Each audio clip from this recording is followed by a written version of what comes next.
मेरे पे भी नहीं खुल रहा है।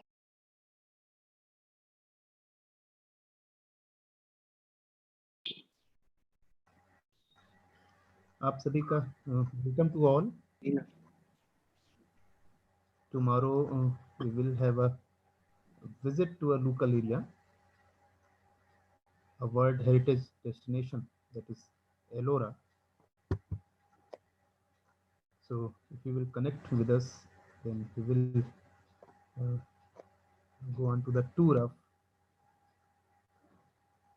World Heritage destination, that is Ellora, on 20th November, 10:45 a.m.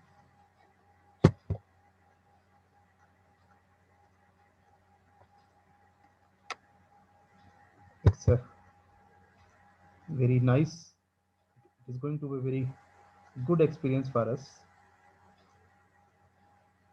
We will visit such a nice place, a World Heritage destination from our home. So I would like to tell you all that on 20th November at 10:45 a.m. this local area visit, that is module 4. In this module we are going to visit Ellora.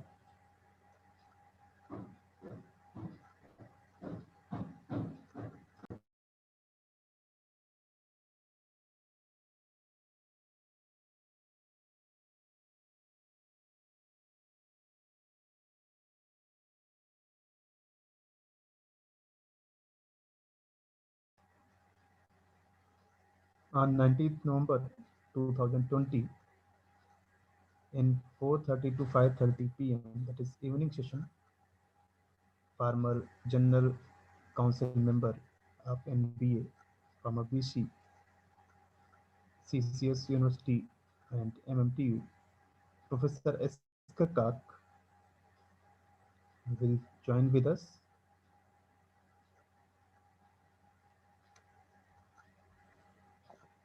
Professor Kak will be with us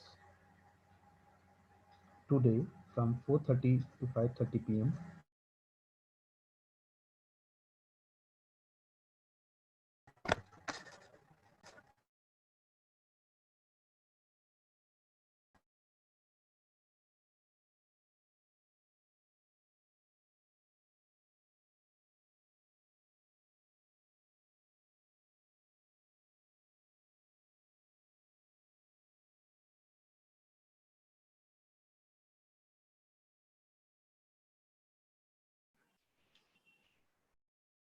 जी भैया, बहुत अच्छा, very nice. So, of course, hearty welcome to all the participants. We'll be beginning with our morning session very soon. And with us, we have our resource person for today, Dr. Ajit Kumar Mishra, sir. And of course, and the sessions will be, a morning session will be specially devoted to the proficiency module, and that is English. And of course, we are waiting for some of our participants to join, most of our participants to join in. Before that, I extend a very warm welcome to Dr. Ajit Kumar Mishra, sir. Welcome to the session, sir, and we are obliged to have you with us. And I'm sure the participants will be enriched a lot more with your presence. And for now, though one of the student has risen his hand, maybe I'll just pass on the mic if you would like to share something. Pathu, would you like to share something? Good morning, beta. No, ma'am. Okay. Good morning, madam. Welcome to the session. So how was your morning yoga session? No, ma'am. Okay, okay. Then we have Muhammad Razullah also with us. Good morning, beta. Anything you would like to share? All right. Maybe the students are not able to reach us really, but we'll, I think we all shall wait for a Dr. while. Rajula, Let me, okay, yes, okay. Sir has joined, yes, so we Bhaiya. may proceed further. Yes, Bhaiya. So I think, Bhaiya, we should begin with our session. And Definitely. yes, because it is time, and I'll, of course, with a note of warm welcome to Dr. Ajit Kumar Mishra, sir, I'd like to introduce all our participants to, of course, Dr. Mishra is with us as our resource person today. Dr. Mishra is an associate professor at the Department of Humanistic Studies, Indian Institute of Technology, BHU, Varanasi. Uh, Sir has done his masters in English from Berhampur University and PhD in English from Banaras Hindu University and PGDTE in English and foreign languages uh, again from the university. And Sir has conducted scores of technical sessions on research, writing, pedagogical strategies, and research communication in various faculty development programs, STCs, and workshops. Of course, he has been active in his mission of literature for humanity.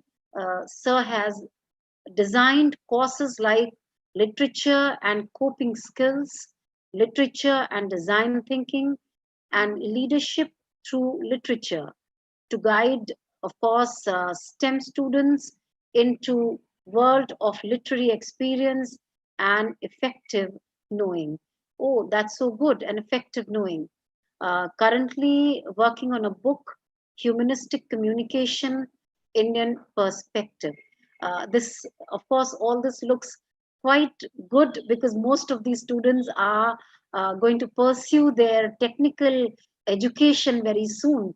So for them, I mean, I'm sure that this particular deliberation is going to be very enriching and a real food for their thought and their mental activity, because most of the students who are going to step into the shoes of being a technocrat, uh, literature and literary activities always encourage them and motivate them to think critically in a better way. With these words, of course, I extend a very warm welcome to Dr. Ajit Kumar Mishra, sir. Um, Welcome to you, sir. And now, of course, I hand over the session to you. And we would like to listen to you more than, of course, I'll put my words to rest now. Warm welcome to you, sir. Thank you, madam. Thank you for your kind words that you used to introduce me. Good morning, everybody out there. Let me carry out a few things before we start formally. Am I audible to everyone? Yes. Or do I need to do anything about it? Yes, perfectly audible, sir. Okay, that's one. And the second is I must tell everyone that we are using a virtual platform or using a bandwidth. It may happen that I lose connection with you for a while. So if that happens, then please do not lose patience. I'll be back right away. And as the third thing is, may I please know whom exactly am I addressing? Am I addressing students or faculty members or a combination of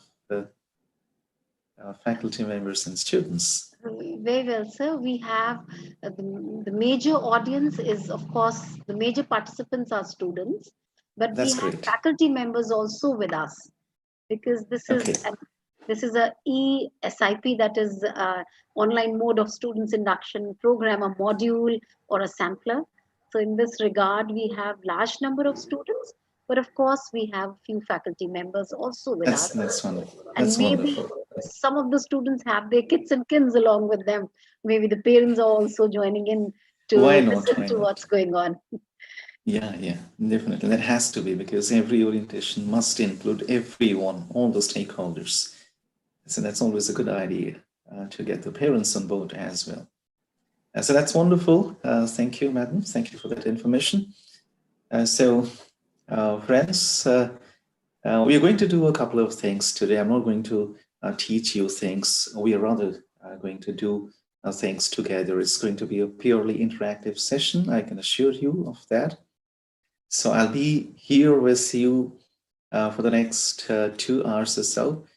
So we have a good amount of time that we can use to get to know each other well and know what the things are that we can take care of in time to come, especially for the students who are looking forward to a wonderful life, wonderful career. So all this can happen only when we take care of a few things at the right time. So this is exactly what I convey to all my students here as well, because it so happens that most of them do not pay any heed to the important things in life. And then, as you know, life doesn't wait for anybody. So it just passes on and on. So then suddenly you are faced with few challenges in your life. And then you realize that, yes, I should have taken care of that. So that we can avoid that particular situation, it's better that we take care of these things at the right time. So I'm going to talk about the things that are very, very essential for all the students, even the faculty members as well, because we are one that way. And so whenever we come together, it leads to something substantial, something meaningful. Faculty members cannot exist without students, and vice versa. So students cannot also exist without faculty members. So, I mean, irrespective of the information overflow that we have today, we still need teachers to guide us through all those difficult times and crises to our goals. So therefore, it's important. And I've always been in favor of such inductions and orientations because it allows each one of us to come together, know each other well, get to discover each other's preferences, orientations, and then we can return enriched. So that's the reason why such programs are an essential. Fine, since you know that these 2 sessions will be dedicated to our discussion of certain language skills that will enhance your communicative competence so that you become confident while communicating, while exchanging your ideas, and while interacting with people around you, whether it's your peers or your parents or even your professors. And so therefore, we need a good amount of language skills. In this case, we are going to talk about English language skills. So language skills as such, irrespective of any particular type of language, are very, very essential, whether it's your mother tongue or any foreign language that you pick, that you learn, that we use to communicate. So all these skills are going to be very, very essential because this is one of the finest mediums through which we can communicate.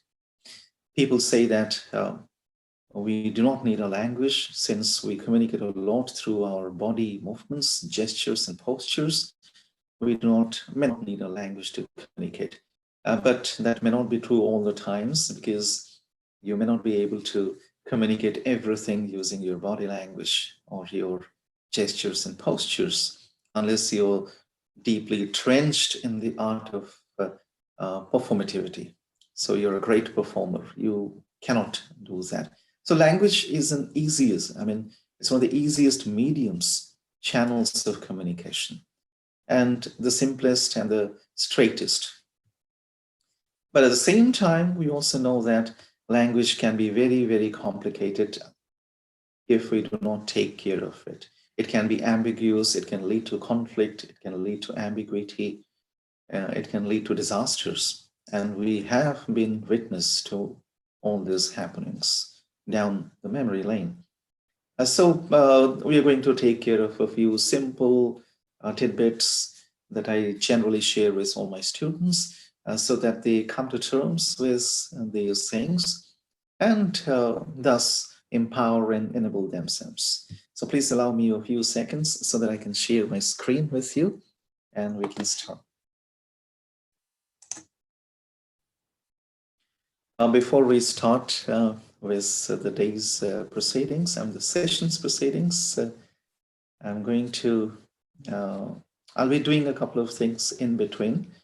But before we start, let me do this for you first, and then we can come back and start with the session's business. I'm going to share the screen with you. Give me a few seconds. Yeah, I think it's visible to all the participants there. Can somebody confirm? Yes, yes, sir. It's perfectly visible. Okay. Perfectly visible. Okay. I have compiled a few images from various sources, and I put them together, and I call this presentation English woes. English woes means English problems. Woes are, pain and suffering. So I call them English woes. So take a look at it, and then we can think of language skills seriously. So when you're taking a look at these slides, look at each of these elements, especially the highlighted elements, carefully so that you get to know.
I think there's some issue because of it's stuck here.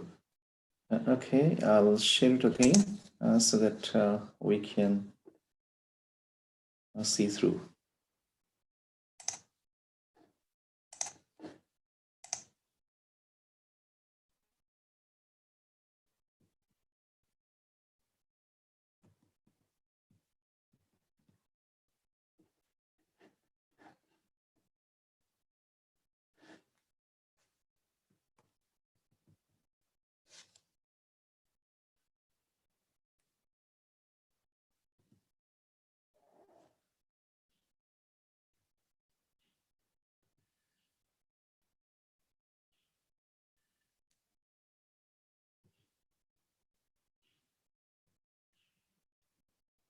Now look at the last line, especially in that boat. That's very scary.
So the misery continues.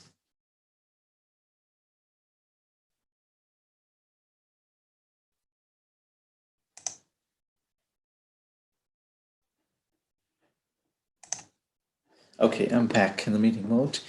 So I'd like to take the responses from the student participants. Can we have that?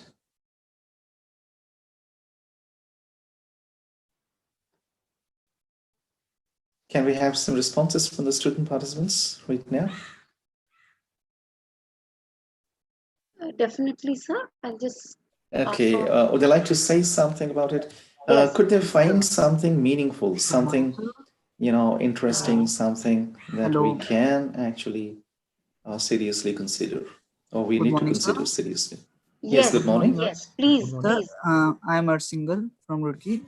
Sir, the images you've been shown implying that if we won't educate everyone, this will Right. lead us what we can say, to spread wrong words, that meanings Exactly. changes, all like that.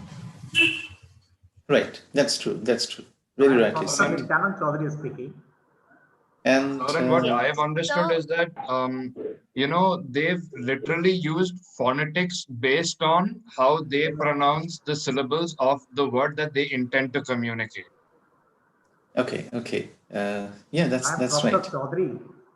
Yes, The yes, sir. spelling that you have seen shown there in the different advertisement, somehow I had read that sometimes they deliberately make the mistake in the spelling so that they catch up the attention of the passerby. Okay, maybe that's a good strategy to catch up the attention of people around you. Of course, that can be strategic as well. Some very nice responses from the Yes. participants. Minakshi, what would you like to say? sir, Good morning, sir. Good morning, good morning. Sir, even a small mistake can change a whole sentence and the meaning. Yeah, that's right, that's true, that's true. And yes, So, okay. Varshini, what is your version? Anything you would like to share? so like in the past, we have seen brands who deliberately change the spelling, like Twix, they'll spell it as Twix. But when you're changing the spelling of essential things like gents washroom, ladies washroom, that actually reflects upon the literacy of our country, which could be very alarming. That we don't know spellings of such basic entities. Okay, that's right. That's was So it I would like to Anusha interject Yeah. here. said that? Yes. So I would Okay, like to interject here, but exactly. literacy, I want to convey that literacy doesn't mean, proficiency in English. Even if you're Exactly. proficient in your own language and you Of course, basic that's true. concepts That's true. of, logic and arithmetic and stuff like that, you still are literate. So I don't think, just the knowledge of English should be standardized as calling a country literate or illiterate. Yeah, that's right. That's right. So thank you for your responses, students and my colleague. So we'll be taking such responses throughout this session. In fact, there are 2 sessions that have been clubbed. So we have a good amount of time for such interactions. You all are right in what you said. That's very, very true.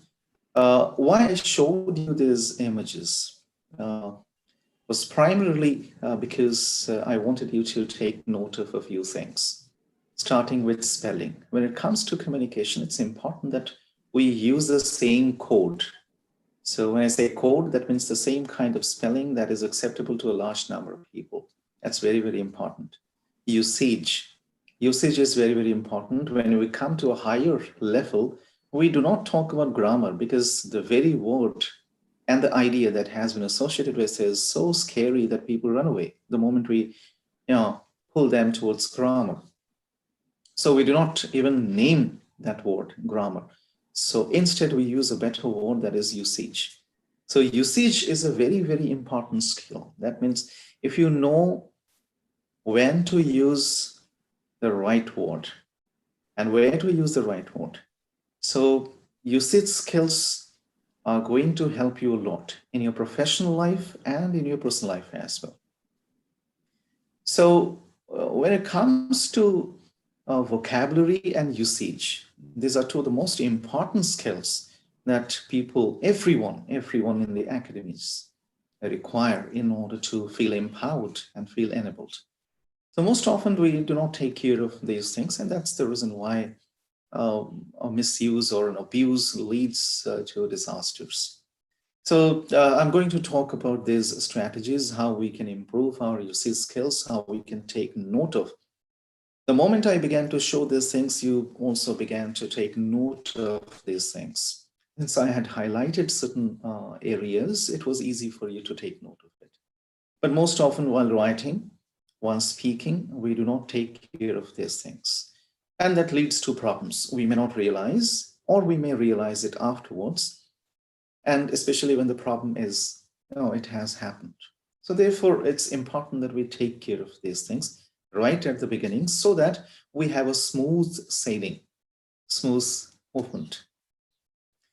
So I'm going to share the screen again with you so that we can start with the day's proceedings, the session's proceedings, in fact.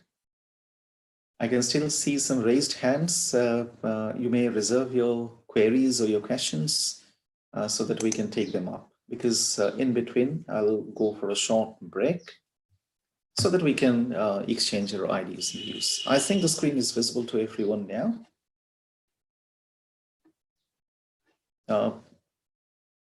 Yes, can somebody please confirm whether it's visible? Yes, sir, it's visible. Thank you so much. Thank you for confirming. Well, I deliberately call this communication for life and work because we in fact need communication, and the right kind of communication to have a good life or to make our life livable. So when I talk about communication, I'm not going to focus on any particular language. Okay, so you all are right when you cite that communication is independent of language. We need a language which we use as a channel so that it can be understood by everyone involved in that process of communication. Otherwise, we may not need language. So when during our ancient times, people did not have a language, yet they communicated. So communication is independent of language, but language makes it comprehensive and effective. So that's why we need the medium of a language, be it any language for that matter. Since English is an important language skill that most students are expected to acquire because the globe communicates in that language. It is a lingua franca at most workplaces. So it's not a bad idea to learn a language. And somebody very rightly said that we need not associate language skills with literacy skills. One may be illiterate technically, but may be very, very wise. So there is no need to associate language skills with literacy skills. So this is the reason why communication for life and work is such an important thing. I'll tell you how and why.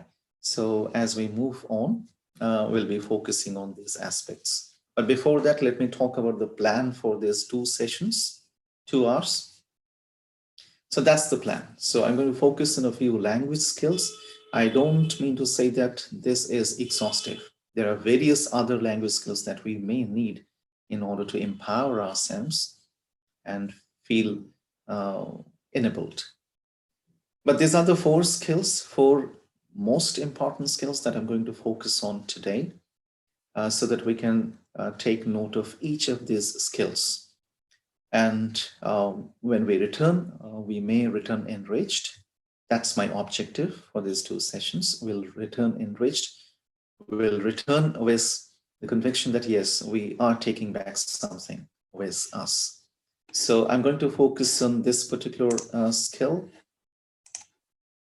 That is vocabulary. I've already shown you a glimpse of that. Wrong vocabularies can lead to disasters. And then usage, if words are not used properly, that may also lead to, that they do in fact lead to disasters. And I'm going to focus on speaking strategies, just a few speaking strategies. You all are wonderful speakers, I know that. So, but then I'll be taking you, please do not expect me to talk about voice, pitch, tone, intonation, volume, and all. So they have been done with, okay, exhaustively. And people do not like to, hear about those things anymore. And so, and then the most important of all these skills, that is writing. Writing is the most important of all skills, and we know that. And when it comes to writing in English, using the English language as a channel, we lag a lot as a country, as a nation, of course. Although, I mean, we encourage English. It should not be at the expense of our native languages.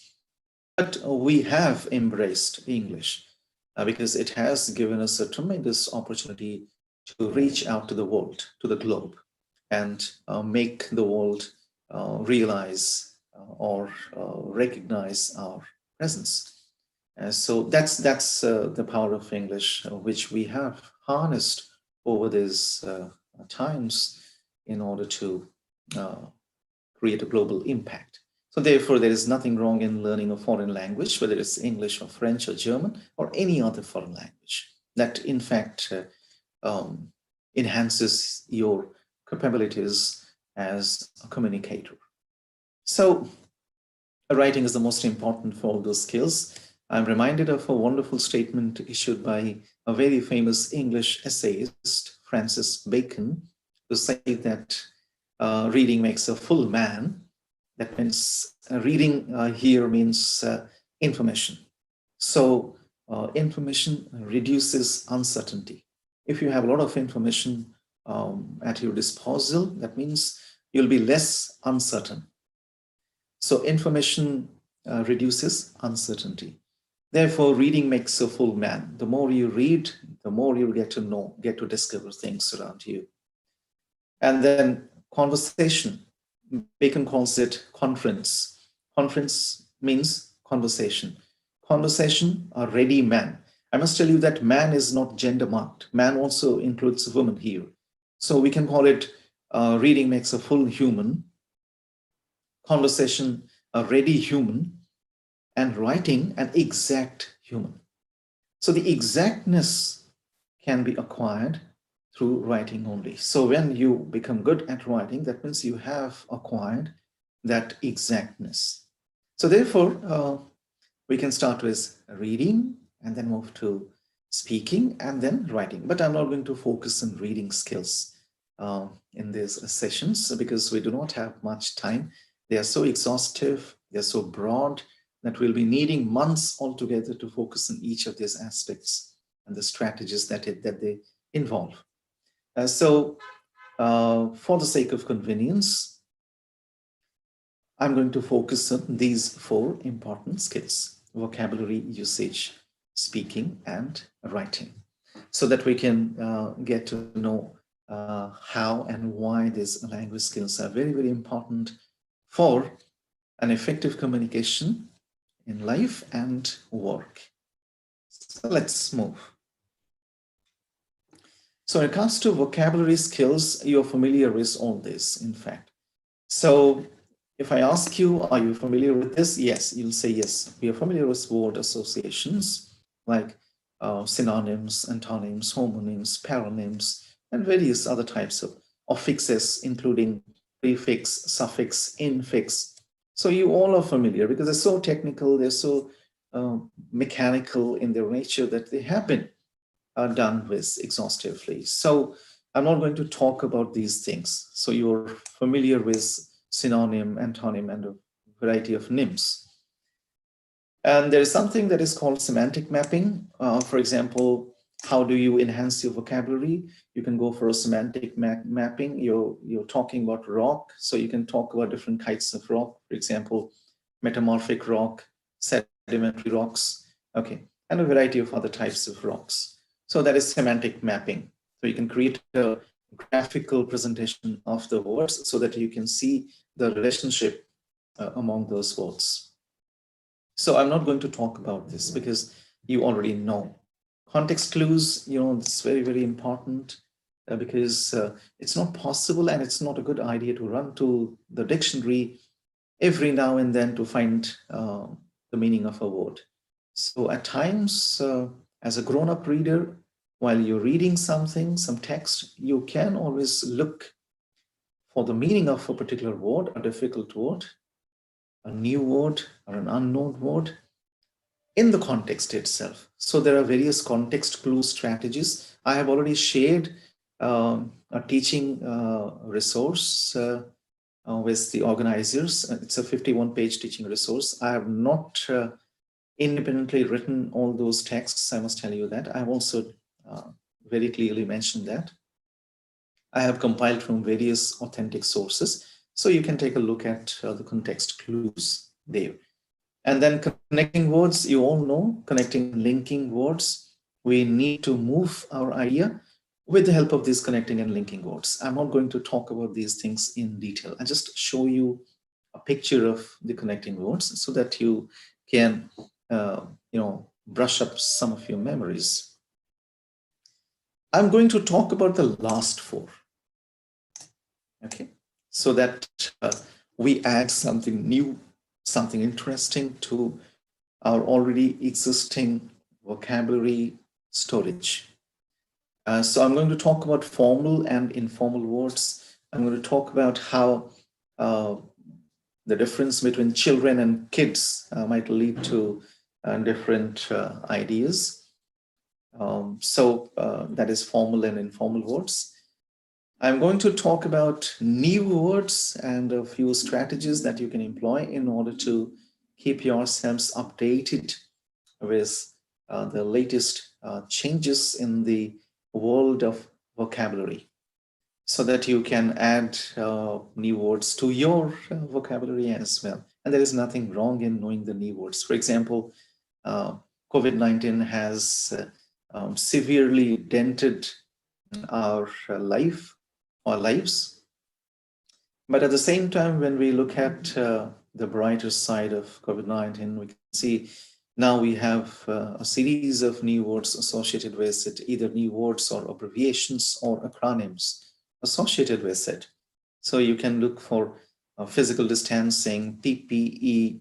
So we now know that there is something called personal protective equipment, okay, and self-isolation. So these are new words that have been added to the dictionaries now.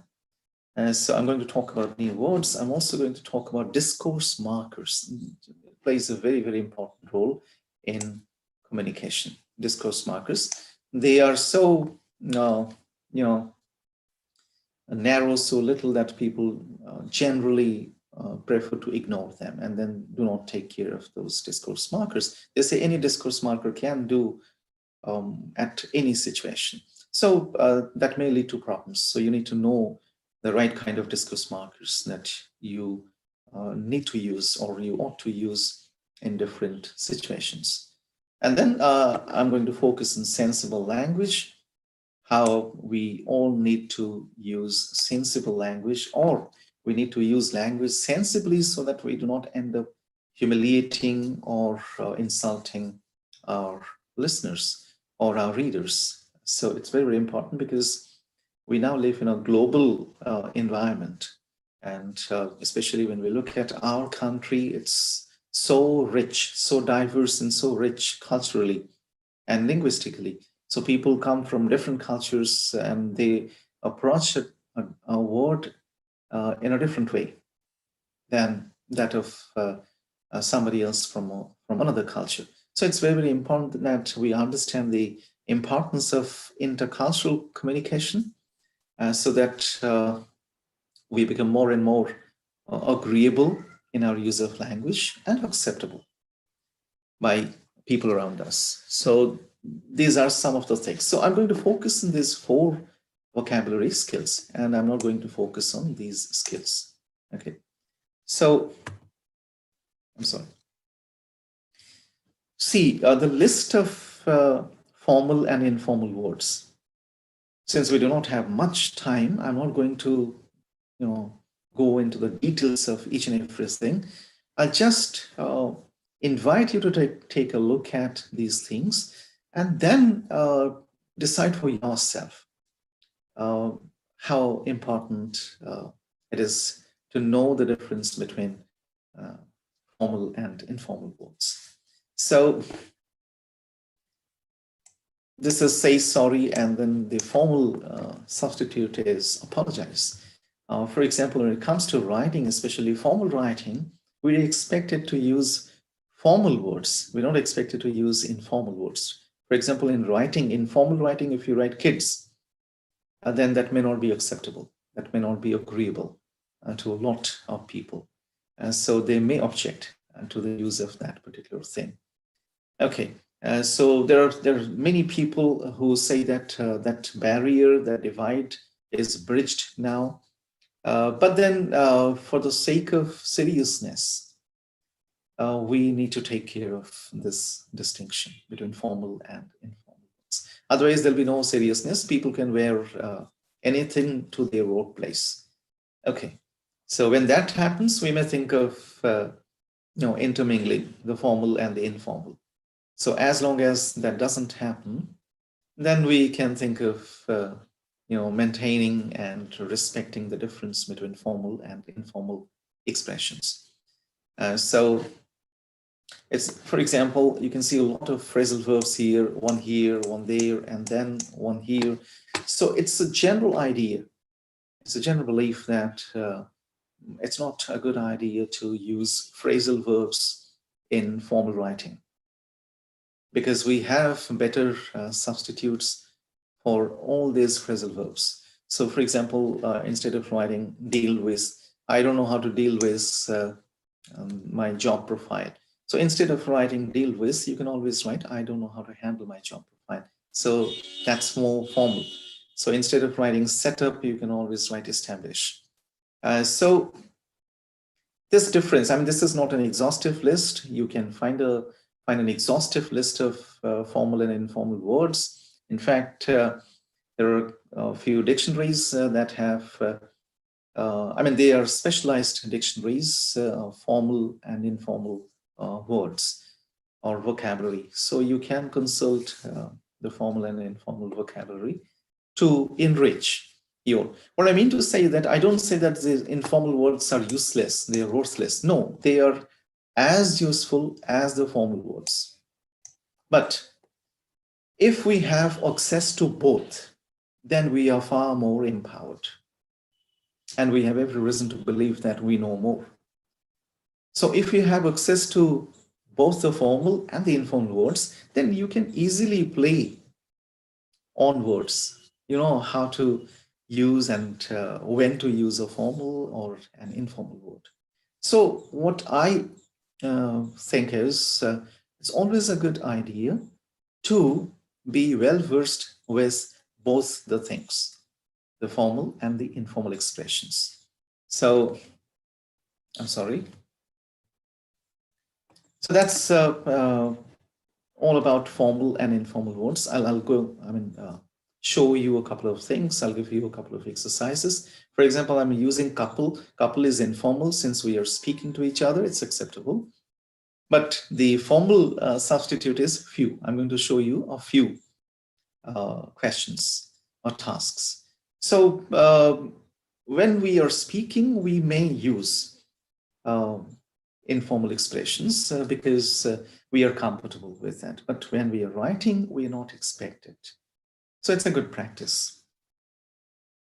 Well, new words, I have collected a few new words from Merriam-Webster.com. That's Merriam-Webster Dictionary. You all are familiar with these popular dictionaries or lexicons, Oxford Advanced Learners Dictionary, Cambridge Dictionary, Webster, Merriam-Webster Dictionary, Collins Dictionary, and a few. So with the advent of information communication revolution, most people have stopped consulting dictionaries. Otherwise, if you look at our elderly, so you'll definitely find that they used dictionaries a lot. So it's always a good idea to keep in touch with a dictionary, or good dictionary. Maybe in the digital form, there is no such bar. But it's always a good idea, because the dictionary will prepare you for your language challenges. For example, if you consult Oxford Advanced Learners Dictionary, you'll get to know that the same word has been used in a variety of ways. So you'll get to know how to use a word in a proper manner. So you can look up for any word in Oxford Advanced Learners Dictionary, and then see a whole list of sentences in which the same word has been used in a different manner. So that will give you an idea. Yes, these are the different ways in which this word can be used. I recently came across the use of a word, defer. We come across this word, defer is synonymous with delay, postponement.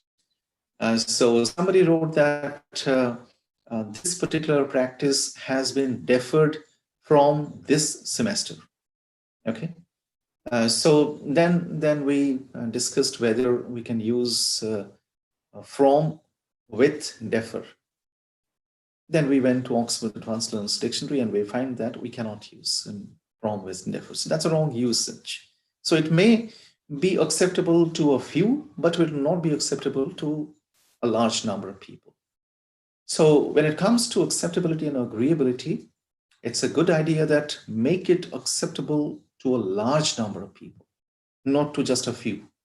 For example, when you write ASAP, as soon as possible, it may be acceptable to just a few people, small number of them, but it may not be acceptable to a large number of people. DIY, do it yourself.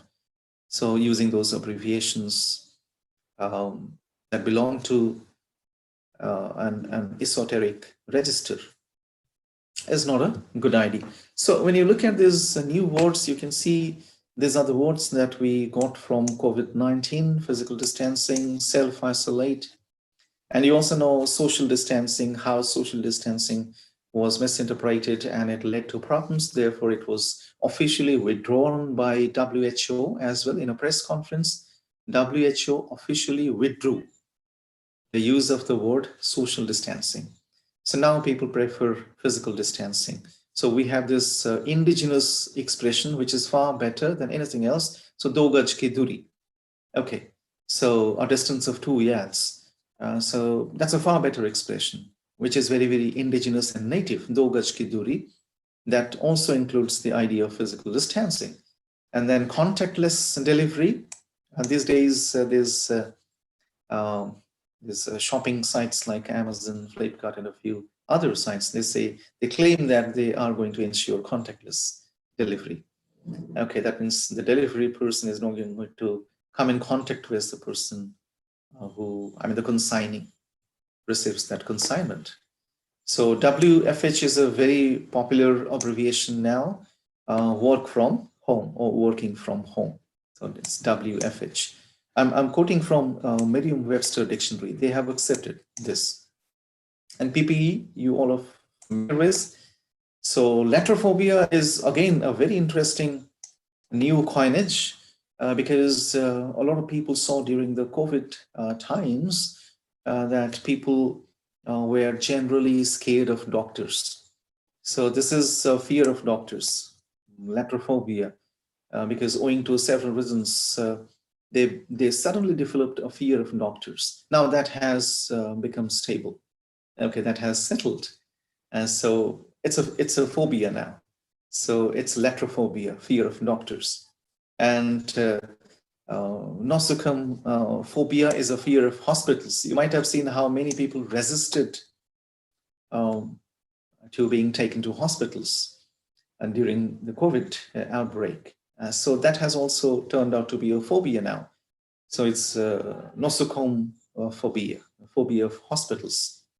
Then we have these three very interesting words. Deep fake. In the world of social media, you might have come across the word morphed images or morphed videos, a lot of times people morph images and videos in order to, tune it to their choices and then spread them, make them viral. So deepfake is that, when something has been altered substantially, an image or a video that has been altered substantially so that it can serve the agenda of a person or a group of persons. So that's deepfake. And you're probably familiar with deep web and dark web. We are familiar with World Wide Web. Deep web is again a very interesting thing. When it comes to search engines, they index websites, but deep webs are not indexed in search engines. But you can reach those deep webs by typing certain addresses, okay? Their URLs you can reach, but you cannot reach deep web through search engines. That's almost impossible. It's almost similar with dark web, but the difference is that you cannot use a URL to reach the dark web, even, unlike the deep web. So dark web, you can reach the dark web only through a very specially designed software or a special configuration, the dark web. So these are some of the new words. So how do you keep track of these new words? What you can do, you can periodically visit the websites of these dictionaries, like Merriam-Webster or Oxford dictionaries, Cambridge, Collins dictionaries, and look for the new words, and you'll find them promptly. It's not a difficult task either. It's always a good idea to keep updated. So that's why new words will definitely add to your vocabulary storage. And then I was talking about these discourse markers. Okay, these discourse markers. So you can see there are different types of discourses. These are discourse markers. Whenever there is a conversation, especially during a conversation, these discourse markers are used during speech. So if you look at these discourse markers, you can see anyway, like right, most often people use during their speech. So sometimes it sounds a little funny, but then that's a very popular discourse marker, because if I say, that means I mean the person knows. Then why should I say that to the person when I think the person knows, so fine. So I mean, people say something and then say, I mean to say this or that. Okay, so that's great. Okay, so these are some of the discourse markers that are used as responses, response discourse markers. So you may use them to register your response during a conversation. Okay. And then these are discourse markers that are, these discourse markers are generally used in speaking. They are never used in writing. So we don't generally write, I mean, okay, they're not used in writing. Remember that. So these discourse markers are specifically and specially used in speaking and speech. These are the discourse markers that are used in writing. Okay, they may be used in speech as well because they're so formal. They are formal in nature. So firstly, in addition to something to begin with, on the other hand, so these are the discourse markers that are used in writing, generally not in speech, but you may use them.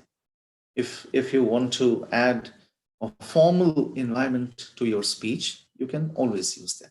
But these discourse markers are not encouraged to be used in writing. Okay. Instead of writing for a start in writing, you can always say to begin with. So this is better. It's more formal than the previous one. And then we come to certain response discourse markers in conversations.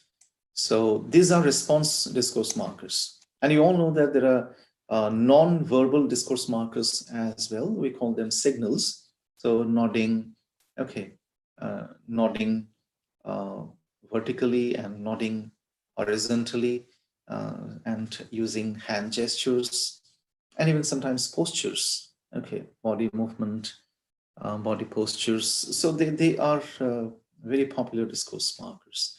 When it comes to language, these are the most popular discourse markers in response to something. Okay, so right, good, quite. I see, for example, somebody tells you that in that part of our country, people use this word in a different manner. Then the other person, oh, I see, oh, I see.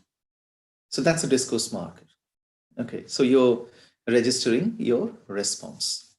Okay, exactly, truly, very true, right. So these are discourse markers. When I received your responses, I registered my response to your responses by using these discourse markers. Right, very true, exactly. Okay, so these are discourse markers. Once we know the difference between response discourse markers and attitude discourse markers, then it will be easy for us to understand when to use which type of discourse markers. Okay, so this is a list of attitude discourse markers. I'm still talking about vocabulary. Okay, if you remember, it's vocabulary, but different type of vocabulary that most people do not take note of. So these are attitude discourse markers, because in conversations, we may not realize, but we are in fact communicating our attitudes to each other. So these are attitude discourse markers. Honestly speaking, amazingly done, okay, surprisingly disappeared. So these are attitude. What's your attitude to that particular thing? You're surprised by it. Therefore, you're using that word surprisingly disappeared. Surprisingly enough, he did not appear again. So you're registering your attitude to that particular action, that particular event or happening or incident. So you're using attitude discourse markers. So therefore, it's always a good idea. And this is, again, this is not an exhaustive list. This list goes on and on. So what I'm trying to do is to draw your attention towards some interesting and exciting things that will definitely enhance your competence as communicators, your language skills. Because you already have a good amount of language skill. With a little care and effort, you can always stretch it beyond. So that's the reason. Yes, if you remember, I talked about these transition words, which are very, very important. They help you a lot in conversation and especially in speech. So if you know, we generally use, and this is not exhaustive again. So these are the things that we use in order to move, okay, add something to another. And then cause and effect, this is how you build your arguments, build your speech, or build your paragraphs, your writing. So these transition words, this is again vocabulary, an important type of vocabulary. So if you know these transition words, then it becomes easy for you to build on your arguments in speech and in writing. Because every time we say something, if it's not highly informal speech, every time we begin a formal speech, we build an argument because we have an objective, and then we stretch it. We build up that particular objective with the help of these transition words. So they help us move from one state to the other smoothly. So that's why they are called transition words. So on your right, you can see the nature, the type of the transition words.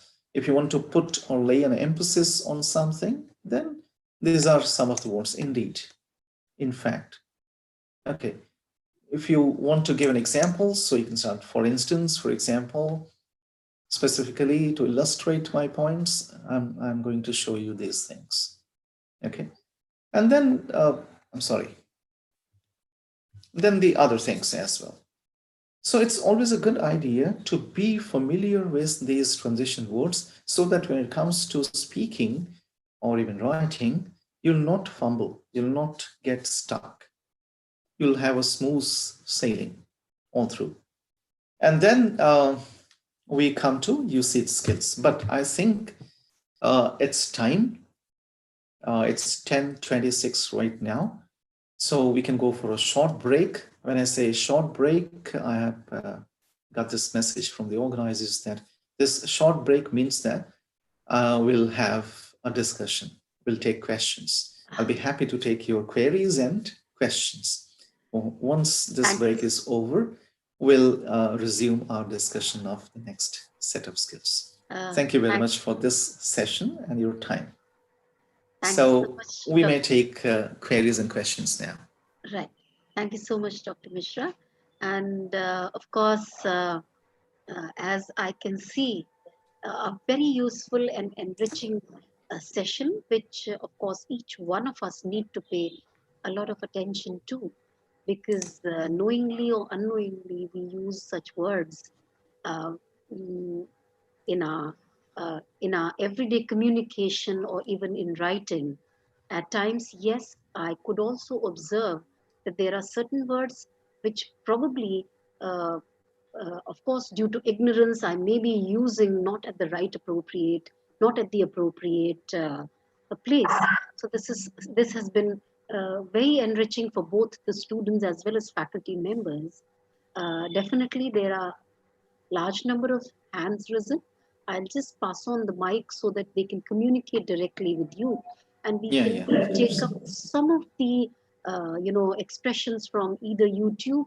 Meenu Didi, are you there? I'm there, Didi. Wonderful. Meenu Didi, I think we can first look into the YouTube responses, and then, of course, I have children who risen their hands. We can directly communicate with them.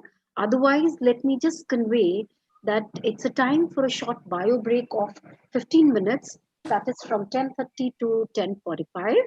Of course, all our participants and friends who would like to stretch themselves, move a little here and there, may do so. Otherwise, Dr. Mishra is with us to communicate and take up all the queries. Yes, Meenu Didi. Didi, there is a question from Ashi Dubey. Yes. Ashi wants to know, sir, can we use the first set of discourse markers when we are writing a story as a narrator? The first set of discourse markers when you're writing. Okay, right. That's a very interesting question, Ashi. Do you write? Well, Ashi could give a response. Otherwise, I would, this is Manisha Shukla. Of course, I'm one of the moderators and organizers. I would simply say that maybe Dr. Mishra reading a lot of Chetan Bhagat, the colloquial terms and languages, wherein, we find that the normal language we talk in has been put as a piece of, a novel. So that's how the children get an idea. That's true. Ashi is talking about creative writing, especially fiction writing. Yes. So when we engage in fiction writing, or when I say fiction, I also include stories and full-length novels. So in fiction writing, we create certain situations. And we put our characters into those situations where they converse with each other. If it's a conversational situation, there is nothing wrong in using these words, because I made it very clear that during a conversation, we generally use these discourse markers. So if it's a conversational situation, you might have come across this particular or such situations in fiction writing where suddenly two people, there's a description. It was a dark night. That character was walking down home. Suddenly he came across somebody else who yelled at him. Then there's a conversation. So they speak to each other. When they are speaking, that means they go to this particular mode, this mode, because it's a conversational situation. If that is the situation, there is nothing wrong in writing or using these discourse markers. I think I answered Ashi's query. Yes, sir. In fact, Ashi says that she is into informal fiction writing. So I think Of course, it made a lot of sense to her. Exactly. There is nothing wrong in using that. Thank you, sir. Okay. Because fiction allows you that liberty. Okay. Vanchana Didi, please take over. That's good. That's really good. So let's hear from some of our participants. Yes, Professor. This is yes. Please go ahead. Pragati, you Yes, have ma'am. the mic. Yes, please go ahead. Sir, why is it important to include discourse markers in our argument? I didn't get your question. Could you Why please is it repeat? important to include discourse markers in our argument? Okay. See, I mean, since he used that word argument, an argument is nothing but a type of discourse. There are different types of discourses, you know, and argumentative approach is one such discourse. So therefore, since they are discourses, okay, we have reflective discourses, narrative discourses, descriptive discourses, argumentative discourses, or we call them persuasive discourse. So we generally argue to persuade people so that we can convince them. So argument is in fact a type of discourse. So therefore, discourse markers are used in human interactions, because I'm not very sure about these animal interactions, whether they also use discourse markers, typical sounds as discourse markers. So I do not know about that. But in human interactions, discourse markers play a very, very important role, because communication is basically interactive in nature. So if it doesn't encourage a response, then it has never happened. So therefore, it's important that we use these discourse markers in conversation, in communication, so that we can signal our responses, our attitudes to certain things or about certain things to our listeners. So therefore, it's important to use discourse markers, even in argument, because that's the type of discourse. Okay, so I have, yeah, thank you. I have a query from a student. Is it Ajitav Krishna, probably? P. Ajitav Krishna, I think. Yeah. Yes, yes. So is pronunciation more important than vocabulary? No, they all are important. All are important. When I say pronunciation, I mean clarity. I do not say accented pronunciation. That's a matter of interest. If you're interested in accented pronunciation, that's fine. So especially those who have been trainers, they are expected, they are required to pick that accent so that they can reach out to a variety of participants in their training programs. Otherwise, pronunciation is, to me, is synonymous with clarity. You pronounce a word in a manner so that it's clearly communicated, it's clearly conveyed. So clarity is more important in conversation, in speech, and even in writing. You know that. So both of them are equally important, vocabulary and pronunciation. How you are so fluent in English. Okay, okay. Thank you for that compliment. I didn't go to an English medium school for my school education. Okay. Yeah, that's a fact. I never went to an English medium school. But I can tell you something, I always loved this language. I mean, not at the expense of my languages, my mother tongue and my motherland's tongue. I have loved languages, in fact, and this is one of those foreign languages that I always loved. So that's probably one reason why I, you know, gradually became more conversant if not fluent, more conversant and more comfortable with this language. So I'm as comfortable with the other languages that I know. And so it's all about being comfortable with anything that you do, whether it's language or your studies or your job. So if you're not comfortable, then you cannot fall in love with it. That's the idea. So thank you for that compliment once again. Yes, I'm getting to see a lot of questions in the chat box. So if you can please moderate, because they keep moving so that I miss a lot of questions. There is one from,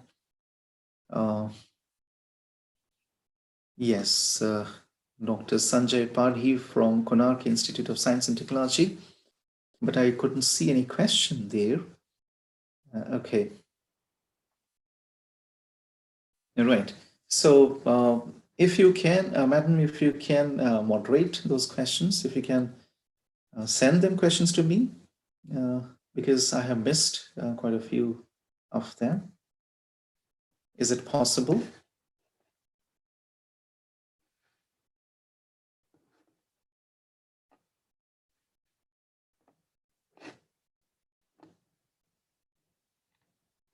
Am I audible to the participants? Yes. Very yeah, well. if it's possible, please, because they keep coming, and somebody wrote, I have a question from Dr. Ujwal, probably. Yes, Dr. Ujwal has the mic. Would you like to communicate? Please. Dr. Ujwal? Good morning, sir. So you have the mic. Good morning. Good morning, Am I audible, Dr. sir? Ujwal. Yes. Sir, first of all, I would like to appreciate the earnest efforts that you are making in order to enrich the vocabulary of the students as well as for the faculty. Thank you. Sir, I belong to Gujarat.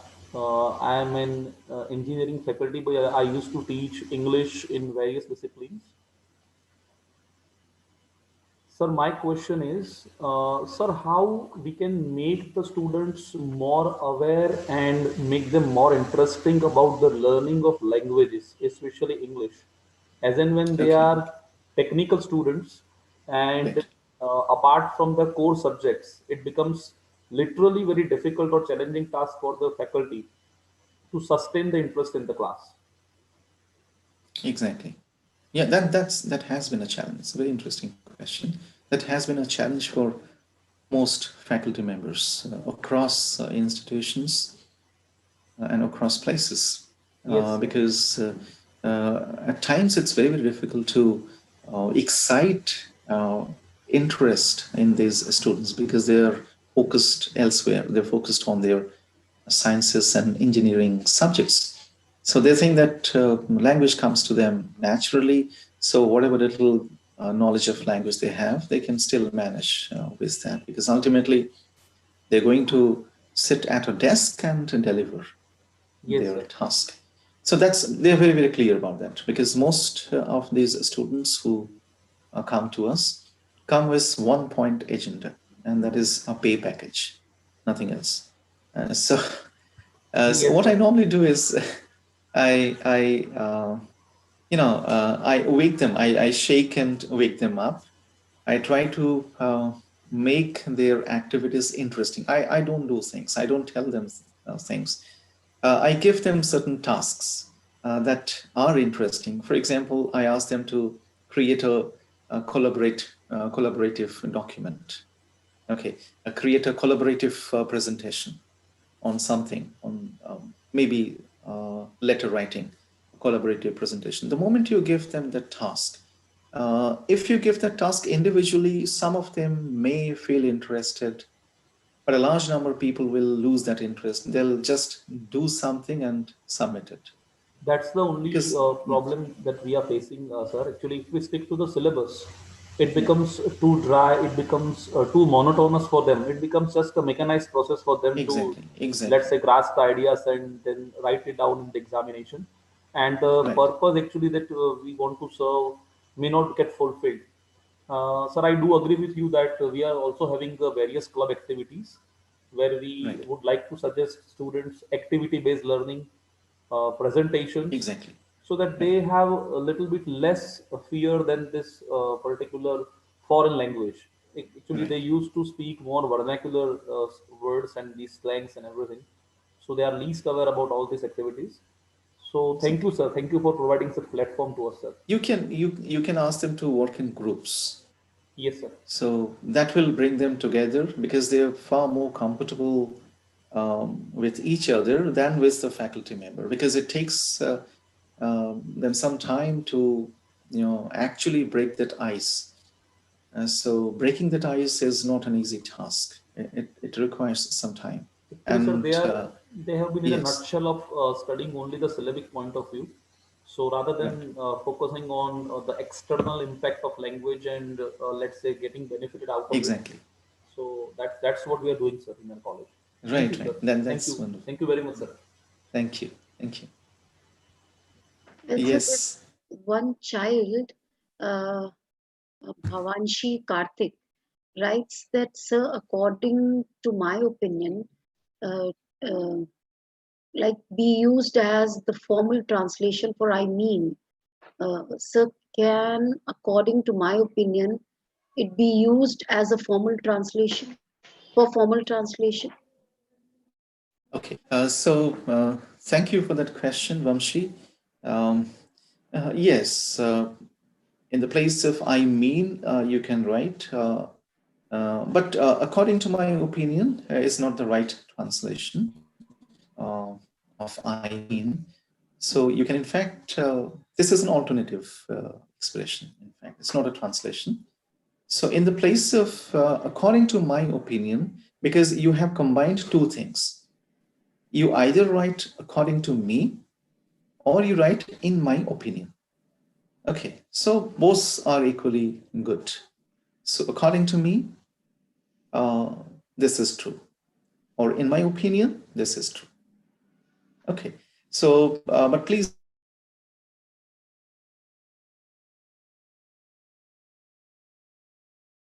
Well, so it I may think not be somewhere accepted. we've lost, sir. So could I Yes, respond? please, go ahead. Query? No, did I respond to his query properly?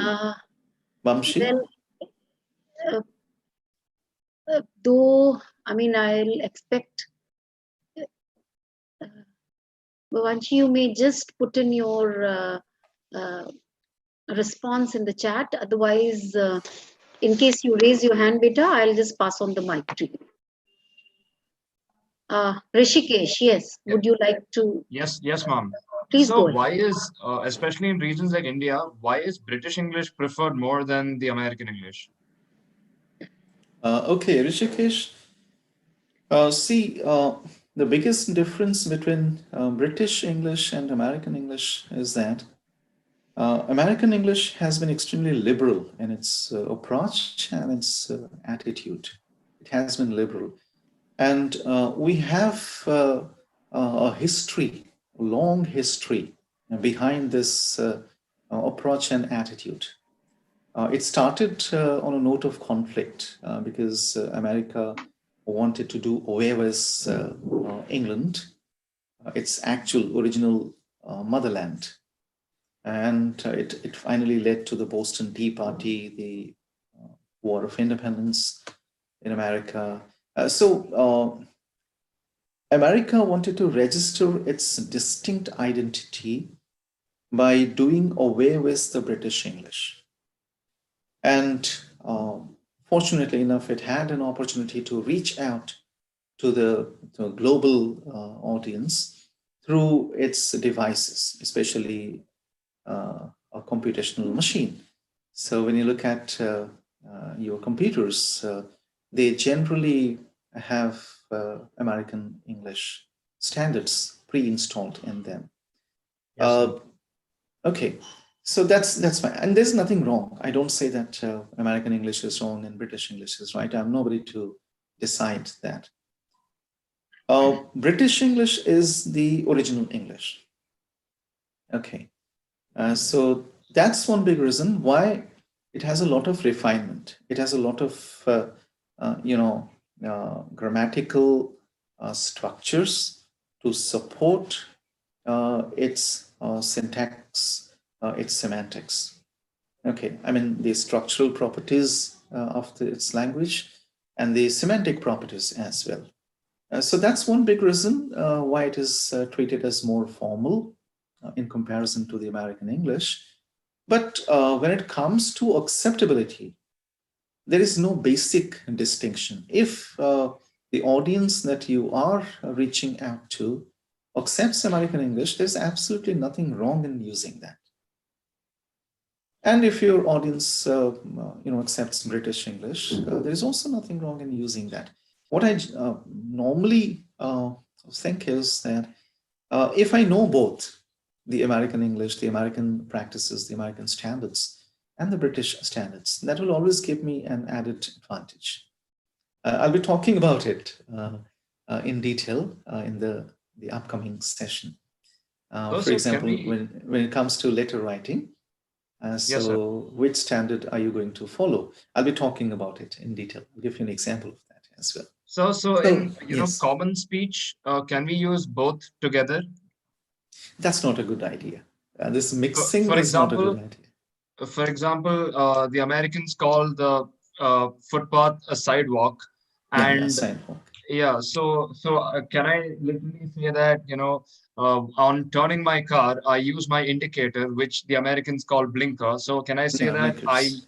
I used my indicator and by mistake I turned too much and the wheel went onto the sidewalk. So can we use both of them together, or Yeah, you can use blinkers and sidewalk. That will give some clarity to your expression. Okay, no, sir. Can we use? My question is that can we use both American and British English in the same sentence together? You can use, nobody will stop you from using, but it's, see, when it comes to conversation, we have a lot of liberty. We enjoy a lot of privileges when it comes to conversation, because conversation is, it's a relaxed kind of communication. Conversation, because you always have that opportunity to correct yourself right there. Yes, sir. And right then. If you think you said something that you didn't mean or you shouldn't have, then you can always withdraw it.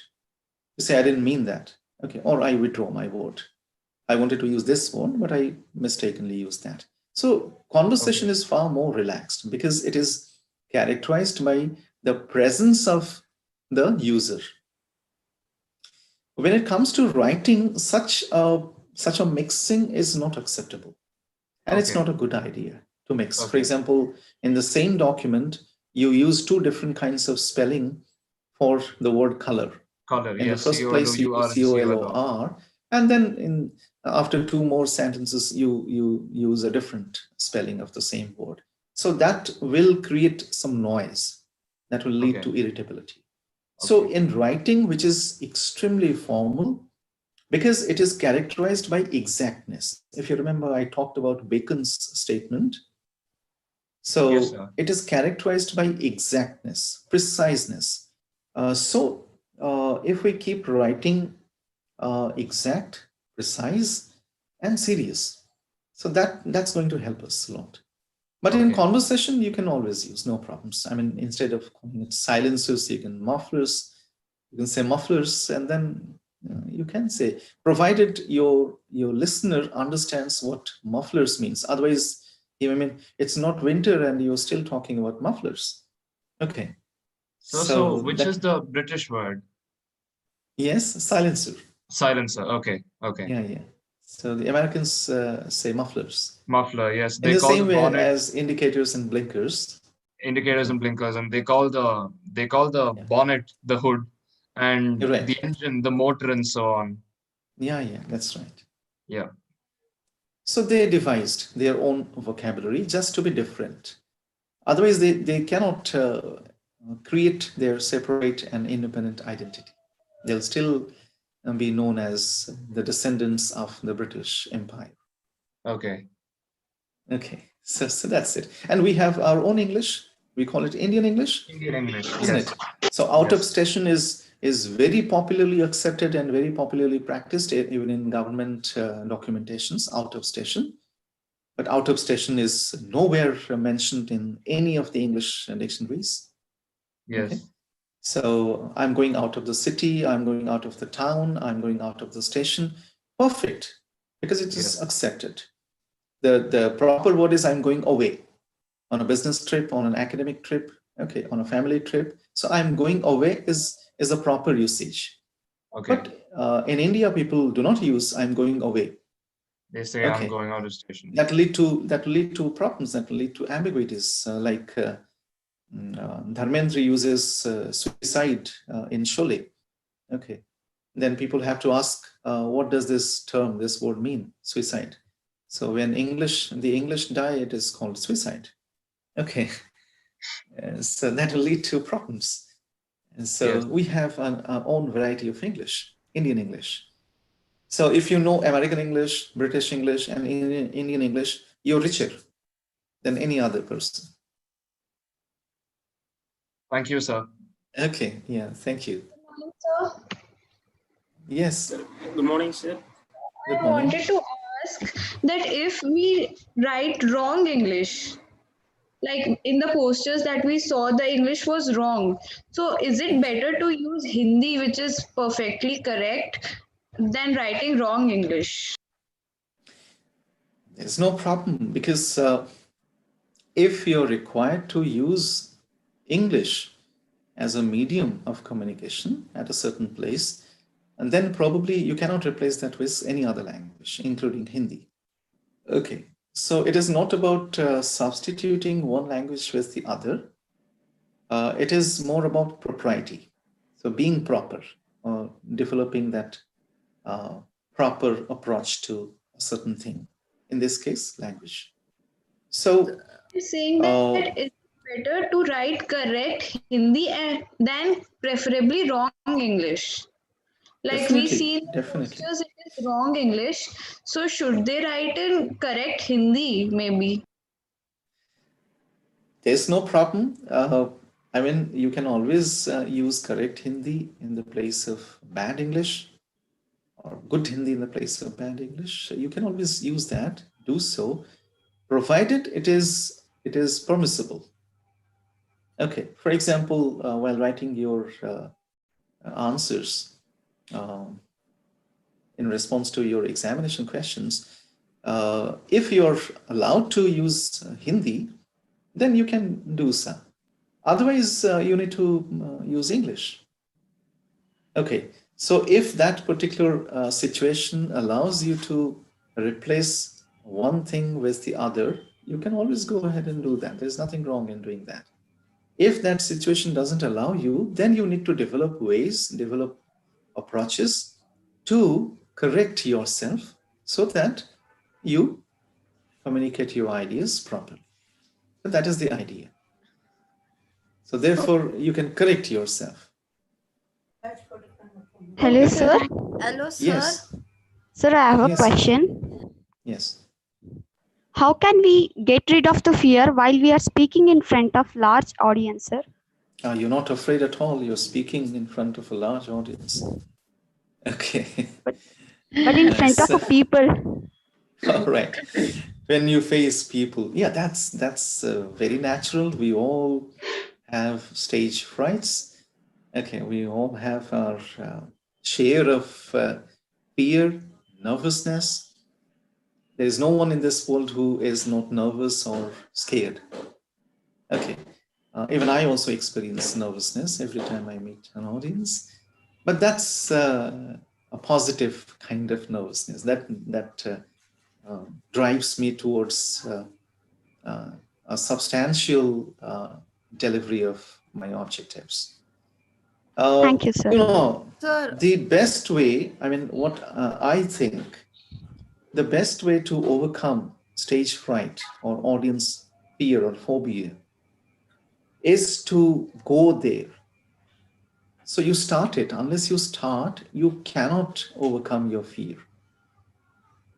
You go there, don't say anything. Just stand there like a stupid fellow. Stand there, look at the audience. In 2 minutes, come back. Don't say anything, don't do anything. First, you know how to stand facing an audience, because that is the most challenging thing. Once you do that, the next time you think of speaking to people, because life will give you some more opportunities. People think that the day they learn how to speak while facing an audience, they will do so. And that day never approaches. That day never dawns. Because there are two things. First, you face an audience, be comfortable in the presence of a large audience, and then you speak. There are two challenges. And these two challenges, when combined, pose a greater challenge. That's a bigger challenge. So people think of overcoming both the challenges simultaneously, which is a very difficult task. So it's always a good idea to overcome the first challenge. You just stand facing an audience. They may laugh at you, but believe me, they're not going to kill you. So you're going to be safe. Sir, I have a doubt, sir. Yes. Sir, as the person told, speaking both American English and British English together, if the person whom we are going to communicate should understand it, no, sir? Or else it would be a problem, sir. Definitely. That's true. That's what I told him. I told Rishikesh the same thing. Because it's all about, reaching out to your listeners or your readers. If you're writing, readers. If you're speaking, your listeners. So it's all about reaching out to your audience. So you need to be very clear about what your audience needs. So therefore, we generally say that before you speak to people, it's always a good idea to attempt a brief audience analysis. You might have seen that. You might have noticed when I started our interaction for the day, I spoke to Ranjana madam. I asked her to let me know about the participants. Yes, sir. Okay. And she told me that a majority of the participants are students. So I had to suddenly fine-tune my speech, my examples, my approach accordingly. Yes, Okay. sir. Thank you, sir. So that is the approach. So you'll gradually develop that. The moment you begin to think about audience, there are speakers who are so self-obsessed that they don't even think about audience, whether my listener is, comprehending, making sense or not. They don't bother about that. They are focused on themselves only. So that's not a good sign of, a sign of a good communicator. Yes, sir. Thank you, sir. So there is Thank a you. question from YouTube. May I ask? Yes, Meenu ma'am, please go ahead. So there are two questions on regional accents on pronunciation. One is from a faculty, Swadesh Ranjan Samanta, who is asking how to develop speaking ability because students show a lot of regional influence on their English. And Right. a student is asking, is it necessary to use American or English accent while talking? Okay, I'll first respond to the student's query. Right. It's not at all necessary. Forget accent. Accent is nothing. Okay, because we are not native speakers of that language. So we can easily forget accent. It's not at all necessary. Do not chase accent. Do not run after accent. Clarity is more important. So focus on the sound quality of your voice, the volume, the sound quality, okay?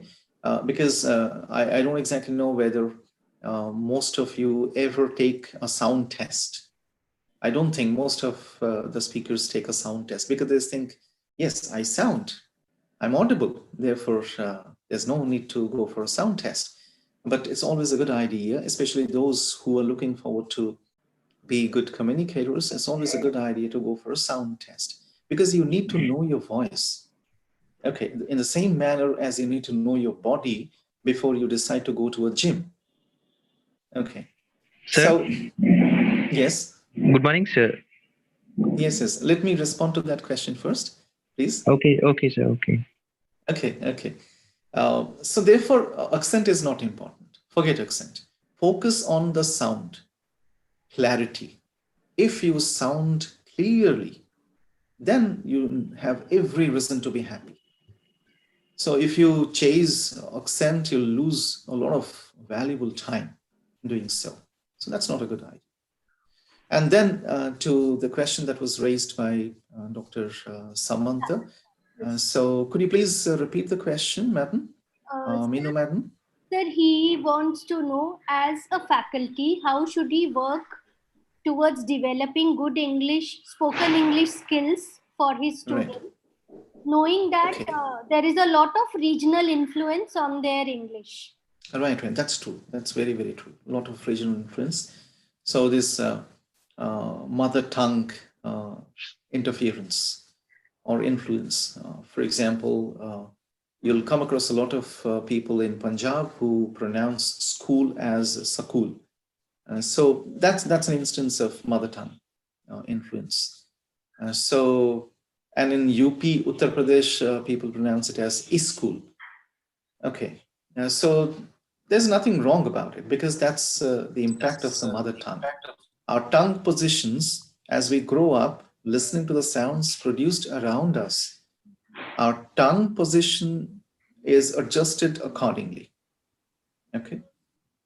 So therefore, those children who go to an English medium school at an early age, right from their school days, since they're very young, the tongue position gets corrected, gets readjusted according to the demands of the English language.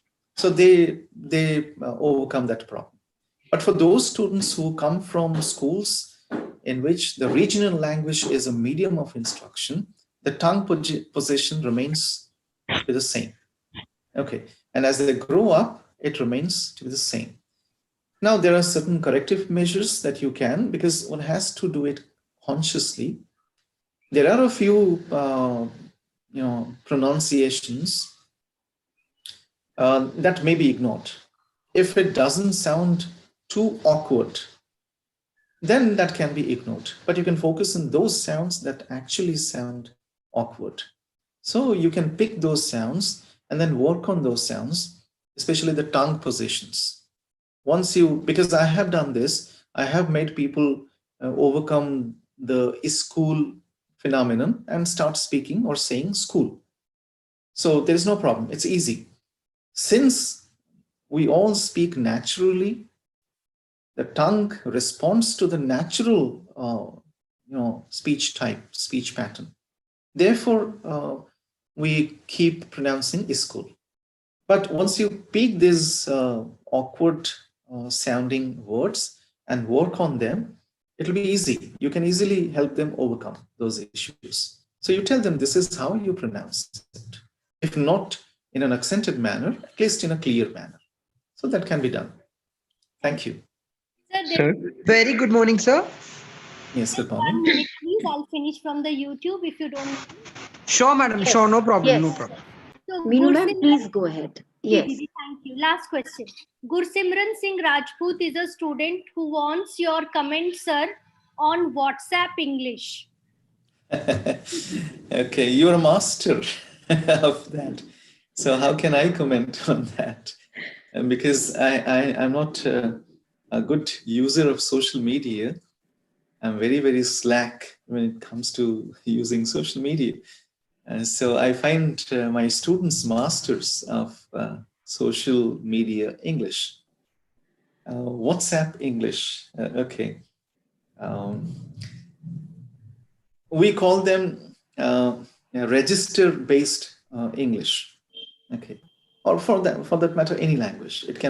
All languages have different registers. Registers are those types of or varieties of a language, a single language, that are used for communication within a group. Okay. So, for example, if you have a certain group in WhatsApp, you may be using a certain type of language or using the same language in a very different manner. And that is comprehensible to the group members only. Most of the terms that are used may be comprehensible to the group members only. When it comes to social media, you may note that social media messages are characterized by shortness. Because if you write long passages, people are not going to read, because they receive so many messages at the same time that they don't have time and interest to go through your long paragraphs, long passages. So it's always a good idea to use short, statements when we communicate using social media. And that is one big reason why people have devised bizarre and strange methods of shortening their expressions, the words and sentences. Okay, because you have a need. So this need has led to the emergence of a different kind of language. I don't say that that language is bad, since it has been delivering its objectives, set objectives.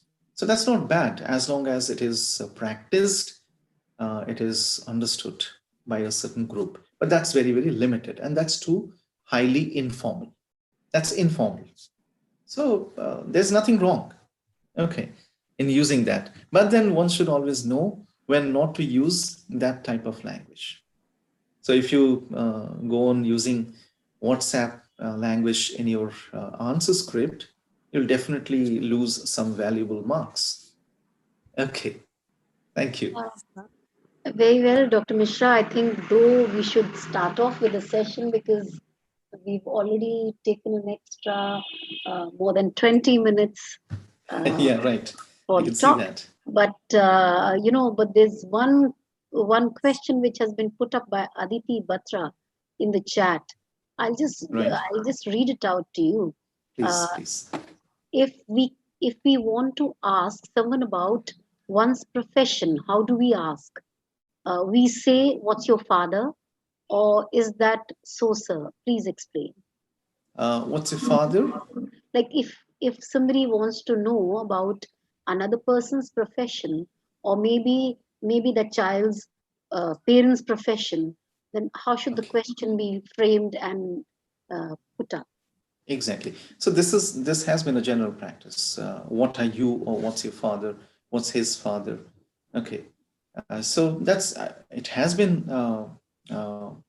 in vogue. It has been a general practice for a long, long time. What's your father? What are you?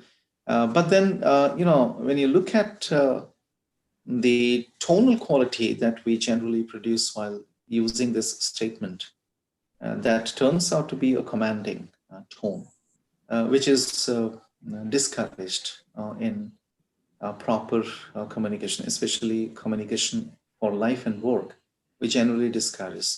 So in order to tone it down, people can also ask, what does your father do?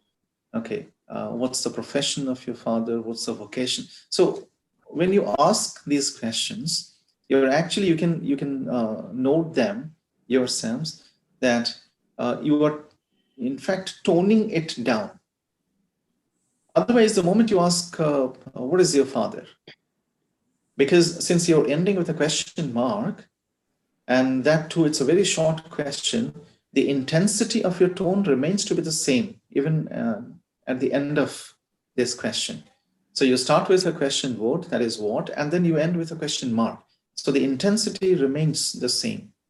For long, people have used this statement to ask or to know about the vocation of somebody. But then there are alternative ways to tone it down, mellow it down, so that it is rid of its overall commanding quality, so that you don't sound to be commanding. Okay, what are you? The moment you ask somebody, what are you? So that sounds very, very commanding. Okay, so what do you do? Sounds less commanding. Okay, what is your profession? Sounds even less commanding. And your profession or your vocation. So you can use such alternative expressions, because language is wonderful in the sense that it is characterized by a note of evolution. It evolves. It's not static. So that is the best thing about any language. It's very, very evolving in nature. Thank you. Thank you, sir. Though it's queue of never-ending questions and queries. Yes, And I get to see that. certainly and definitely, but they always arise an issue wherein the moment we communicate in a proper manner and with a lot of respect in our tone and words, often it is observed across the continent and across an n number of normal, places that you tend to be taken for granted for being very soft and being, very fragile in this regard. Exactly. That's so nice and so good. I think, though, of course, the chat box is also full of a lot of queries, and I would like to respond to all these, queries and questions. If you can share. That's good. There's one child, Natasha Elizabeth. She writes, "Sir, I have a problem of using a word like many times in my sentence. This makes my conversation easy, but when it comes to writing a letter, it makes my work difficult. So, exactly. Can you give me some tips of how to overcome it?" Is one of those words that is most often misused. For example, if I say, like I said, okay. So like I said, so it's wrong to use like here. Instead of like, we need to use as I said. It's not like, but like has been in practice so rampantly and for such a long, long time that it has become a part and parcel of our everyday use of that language. So there are different ways through which you can overcome these issues. As I told you, once you stop for a while and then begin to think about usage, that will give you a good idea that yes, I should use this particular thing here and I shouldn't. It's because that way you're in fact modifying your approaches to that particular language or your language use. So that's the reason why I always say that usage is essential. It is indispensable if you want to succeed as a communicator. So usage is indispensable. So, and a conscious approach to your usage practices will definitely help you overcome most of your problems. Okay, for example, I'll show you right away. Okay, so shall we start now? I think so, though, Devat, beta, you have unmuted. If you would like to ask a short question, that will be fine. Okay. Yes, I'll be addressing all these issues during this session. Okay. Sir, any tips to overcome spelling mistake? Yes. Sir, any tips for spelling mistake? Overcoming spelling mistakes. Okay, spelling mistakes. Now that's a matter of convention. Okay, I'll share something very interesting with you. Until my final year, until the final year of my undergraduate program, I used to misspell the word character. I used to write CHARECTER. Okay.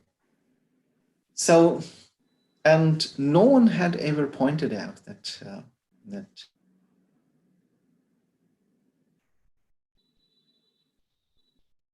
code well, but that was one word which I always misspelled. Okay. But towards the end of my final year program, I used to show my writings to one of my teachers, which I never did. And the first write-up that I shared with my teacher, he pointed out this error. I mean, because I had used the word character several times in that document. So that allowed the teacher to locate that word because it was repeated several times. So that allowed the teacher to locate that word and the mistake in it. So he told me that there is a misspelling of character. And that was the day. And thereafter, I have never misspelled that word. What I mean to say is always share your writings with somebody. It may be your friend, maybe your parents, your teachers. Share your writings with somebody. Most people do not do that. They think that the only time we are going to share our writings is when we write our exams. We're going to share it with the examiner. Most people do not share their writings. Share your writings, not long ones, short ones. Okay, share your writings with your friends, your peers, because I tell you something, we humans are very, very good at fault finding. This is one of our biggest qualities. But it has a problem. The problem is we are very good at finding faults with others, not with ourselves. All right. So if you show your writings to your friends, they'll definitely find your faults. And they will help you in that manner. Okay. Thank you. Thank you, sir. I think we can begin with the session now because we have less than half an hour left for our session to conclude. Right. Exactly. So let me quickly show you a couple of things so that you also get to know the importance of usage. As I told you, vocabulary is important. I talked about different types of vocabulary. I didn't talk about the regular vocabulary practices. I talked about different types of vocabulary, and I'm sure it might have helped you understand vocabulary practices better.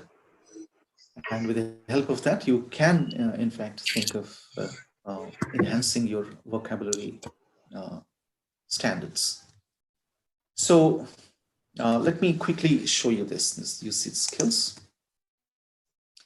See, now it'll be easy for you to find out or locate the problem. Can you locate the problem in it?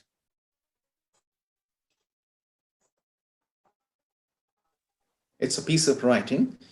And can you quickly locate? Anybody can unmute and respond. I So believe the the have word wouldn't come there.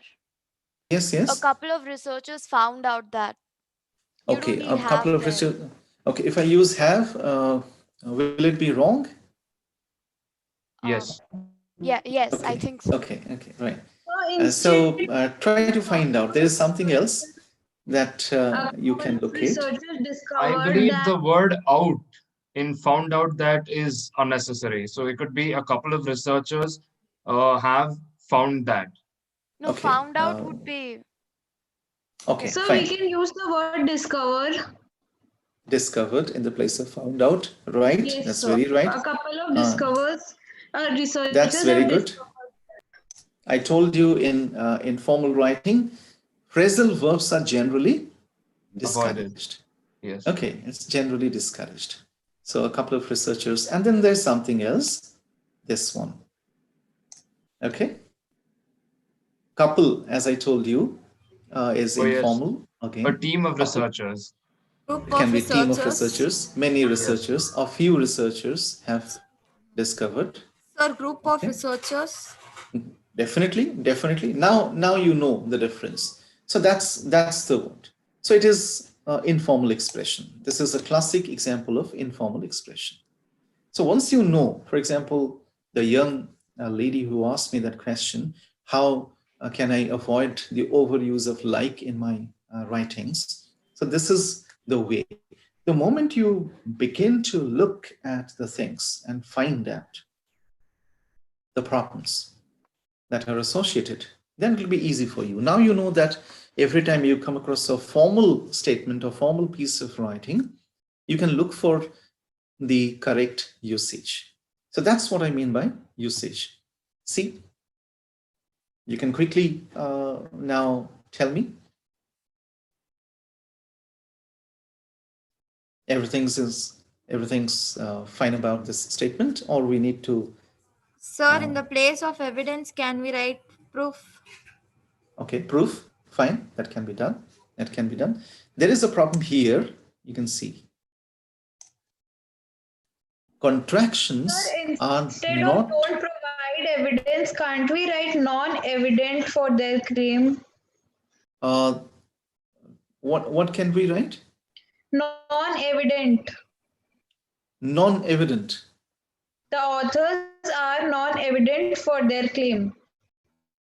That may not be used here, but then the problem lies in the use of this particular word.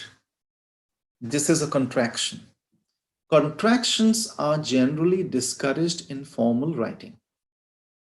In speech, they are acceptable. So I don't want to do this. You can say, I don't want to do this.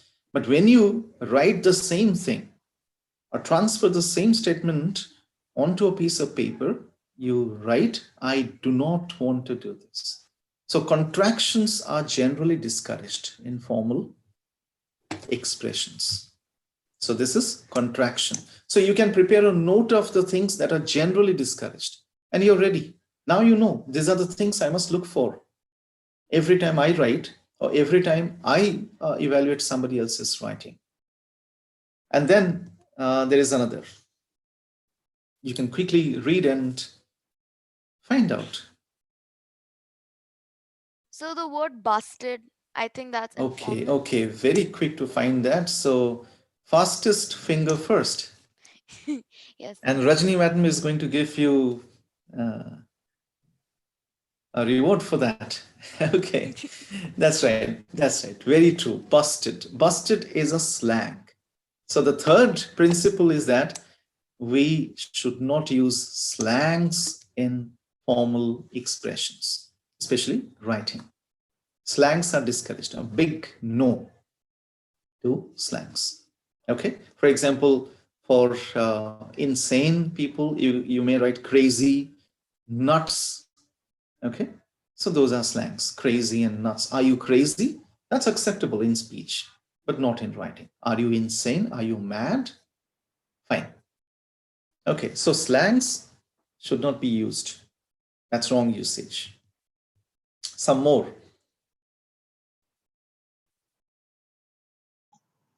So are idioms allowed? No, what is the problem? Tell me. Cream of the crop, I think. Right, right. Cream of the crop. So again, the fastest finger. Okay, cream of the crop. This is a cliche. Okay. So I have missed that diacritical mark here. So this is a cliched expression. So cliches are not acceptable in formal expressions. Cliches, you know, cliched expressions. For example, every time you welcome your chief guest, most people say that we are very, very thankful to our chief guest who has taken out some time from his busy schedule. Imagine how many times you might have heard this. So overused expressions become cliched expressions because they lose their importance because of overuse. Okay, so cliched expressions are not encouraged in formal writing or formal transactions. Yes. More Can you quickly tell me? preferable. Yes, yes, yes. More preferable. Yes, more preferable. This is a syndrome that we call unmarried bachelor syndrome. If I say my friend is an unmarried bachelor, okay, so I may say either unmarried or a bachelor. My friend is a bachelor. What is unmarried bachelor? So this is called redundant expressions or redundancy. Unnecessary use of words or use of unnecessary words. Sometimes people use this with superlatives also, more worst. Exactly. So one has to be very careful that you do not end up using words unnecessarily. So redundancy. Yes. Shakespeare uses this kind of things. Like he is the most best man I ever met. Of Shakespeare course, uses yes, you know the problem. There's a problem in this expression. Okay, so that is an instance of a redundancy. Okay, But if the preferable is to be emphasized, like most preferable, can it be said? Most unique. There is a So preferable most method to unique. do this. So preferable includes everything. Achha. Okay, so just to It's superlative, intensify sir. their expressions, people say this is the most preferable method to do this. Yeah. In speech, it is acceptable, but in writing, it will be glaring and it will not be encouraged. Okay, the moment you write, this is the most preferable method to do this. The moment you say preferable, you're actually giving it preference over several other things. Okay, so that is, and this one. Most unique. Most unique. Yes. If something is unique, it carries with it the sense of the superlative. So therefore, there is no need to use most. In speech, you may use these expressions. You're allowed. Because speech is more dramatic than writing. Again, a redundancy. Then we come to one more. Lesser time. Lesser. What should I write? Less time. Less time. Yes, that's right. So there is no comparison. Then why am I using a comparative? So less time. That is correct usage. Okay, to avoid comparatives. So I just wanted to draw your attention towards some of the most, popular or problems when it comes to usage or correct usage. So what I mean to say is, and it's a good idea, it's always a good idea for those who are into academics, students and the academics as well, to be familiar with the correct usage. So you can improve your usage abilities by referring to usage guides. For example, we have two very interesting usage guides, one by Michael Swan. Both of them, in fact, are by Michael Swan. Basic English Usage and Practical English Usage. Both the books are available in the PDF format in the internet. You can download them without paying anything. So Basic English Usage and Practical English Usage by Michael Swan. There are several other usage guides as well.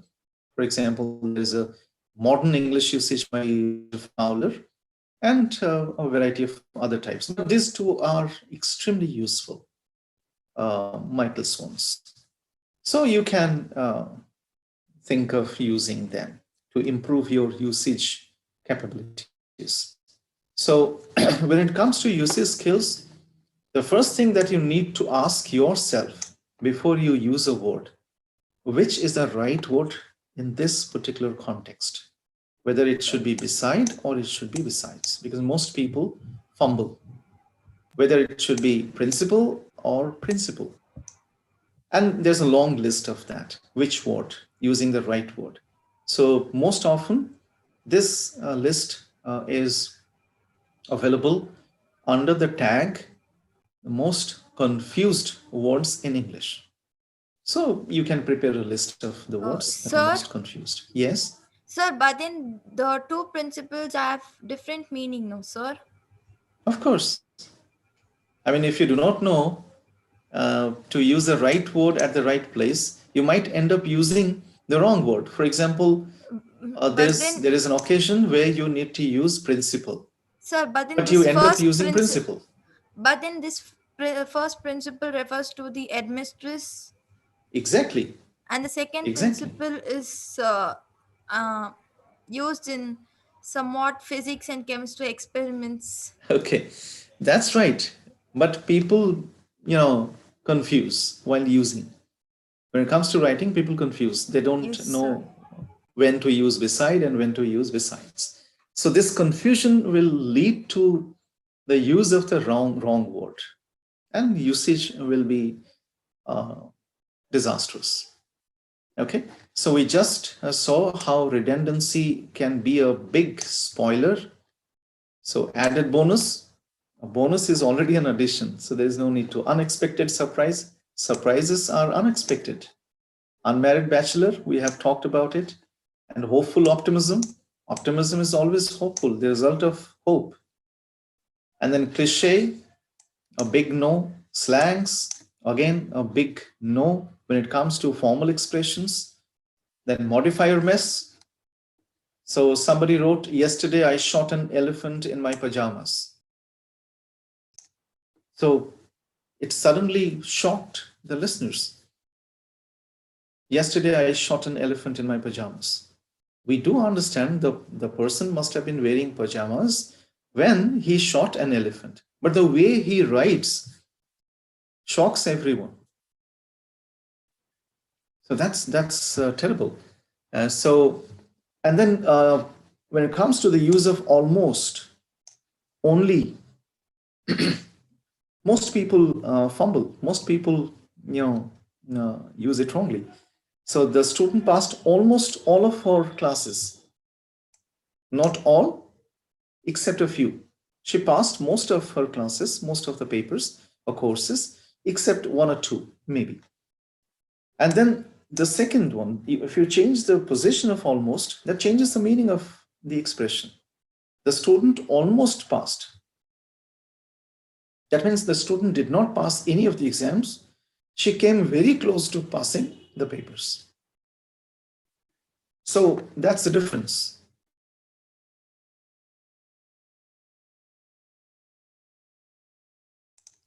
So it's very, very important that we take care of this. There's something called parallelism. So if you do not take care of that, that will lead to problems. For example, there's an example. I'm sorry. There was no opportunity to do my taxes.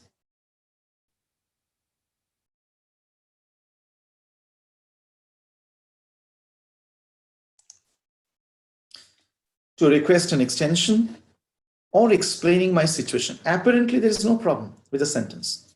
It conveys the meaning. But there is a problem in the parallel structure. You have these infectives here. Okay? To do, to request, and then why this explaining? You can correct it by following the same structure. To explain. So that makes it good. So usage is very, very important. The problem is most people do not take care of it.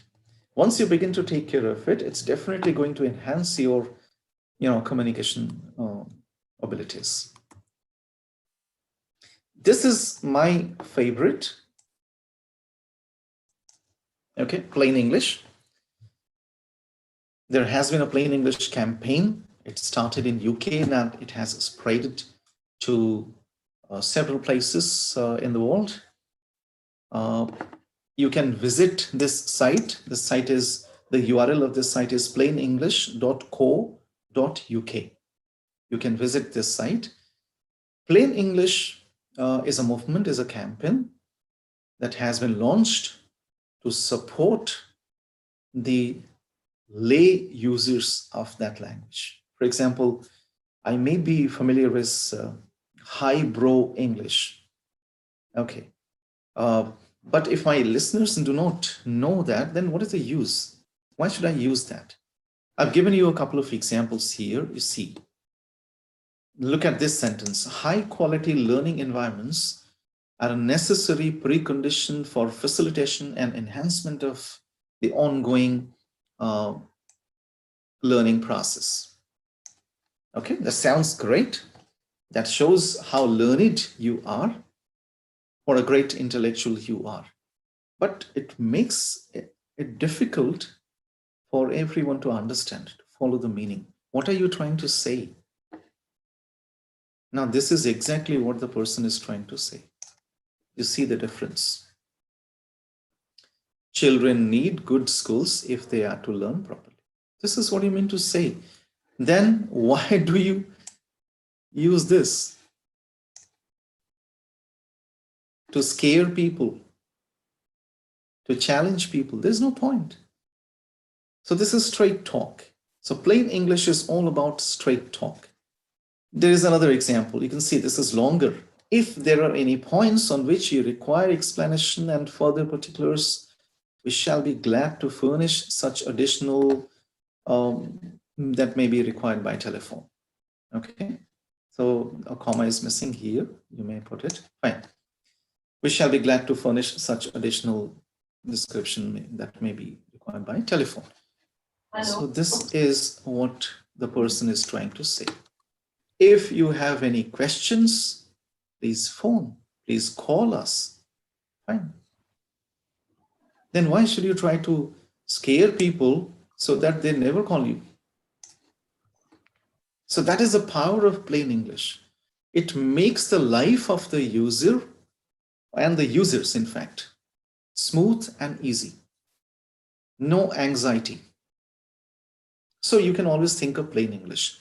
What I suggest is you can visit that site, plainenglish.co.uk, and you can download the A to Z list of plain English.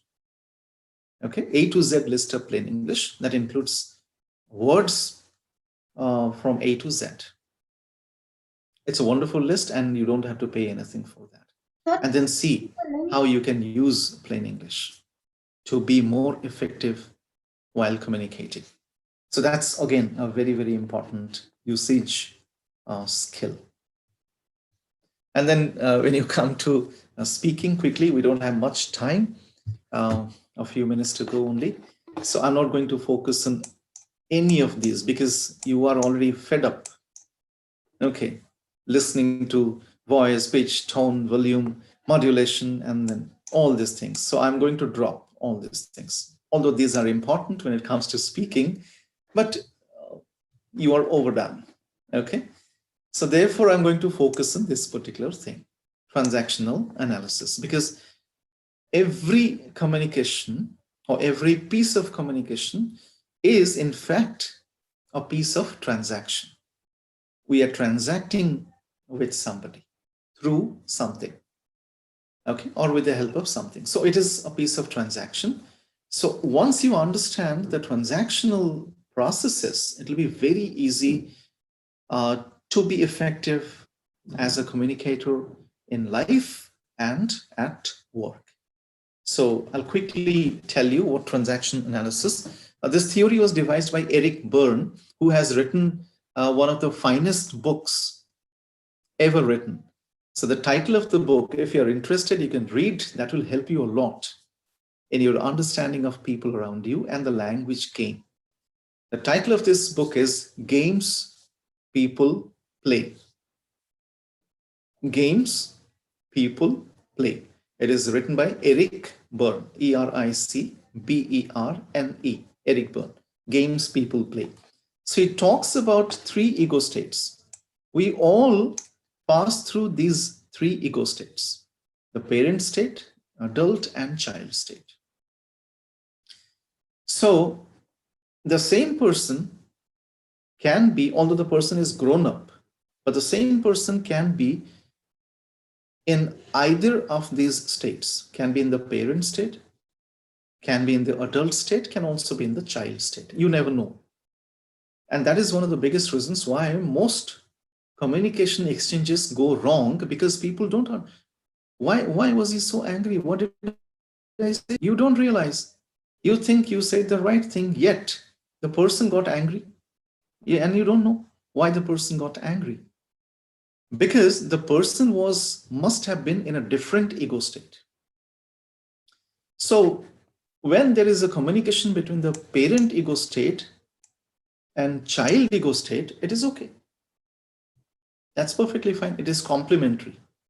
Because as a parent, you speak to your child who obeys, who responds as a child. And imagine if you're in a parent state and the listener, for example, you're the manager of your company, you saw that one of your employees comes to your office late. So one day you called that employee to your cabin and say that you always come late. I've been noticing. The employee says, sir, I'm extremely sorry for that. I'm going to take care of it.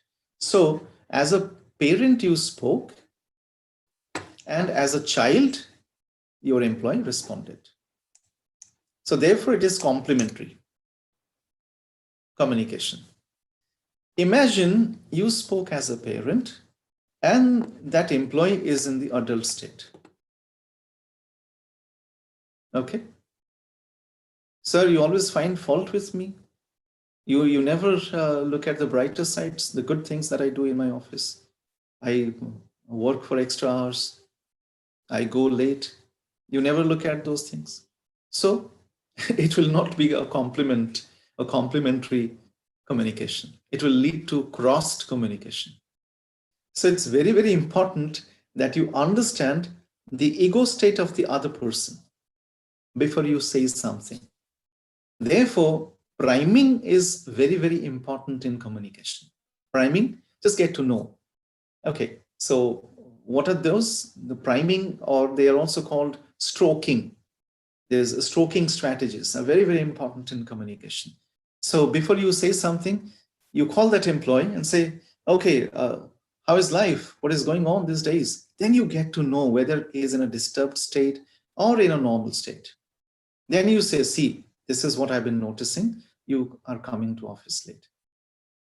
You can say this because you now know which ego state that person is. Once you are sure that person is in the child state, you can always say that.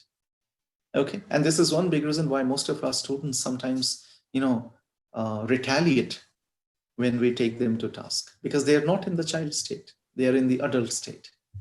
So when it is a conversation or transaction between parent and parent, fine. Adult and adult, fine. But whenever there is a communication between one type of ego state and another type of ego state, there is every possibility that it might lead to crossed communication, not complementary communication. So it's very, very important that you take care of it. Since we do not have much time, otherwise I would have given you a lot of demonstrations of that.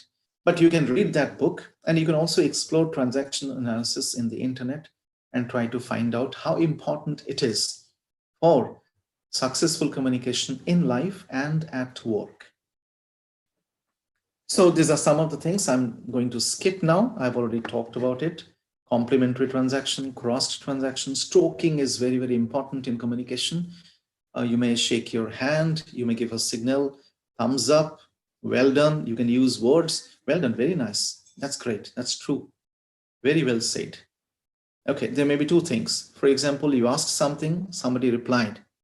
So replying itself is an act of courage. Not everyone in your class has that courage to reply. You know that very well. So somebody asked, one of our students asked this question, how do I overcome this fear?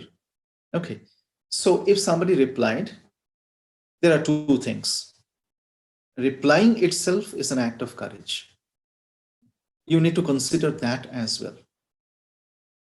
And whether or not that answer is right is another thing. The answer may be wrong. You may tell the person that your answer is wrong, but the way you replied is wonderful. That is stroking. If you say, no, that's the wrong answer, the same person will not reply again. Okay? So you cannot punish the same person for one mistake. You need to reward the person as well. That is stroking, which is very, very important in communication. Somebody may have committed something wrong, but then if that person has acted, that itself is a praiseworthy act. So stroking is very, very important in communication. That is how you can make people confident, because somebody asked, how can we make people confident? Okay, I remember Dr. Samantha probably asked, how can we make them confident? Yes, by stroking, by using stroking, you can make them confident. You can explore stroking in internet as well. So I'll quickly take you. These are the most important life positions based on Thomas Harris' book. This is also one of my favorite books. You can read this. I am okay, you're okay. That is the title of the book. Okay, I'm okay, you're okay. Written by Thomas Harris. So if you want to buy your copy of this book, it is available on Amazon, very reasonably priced. So you can think of buying it.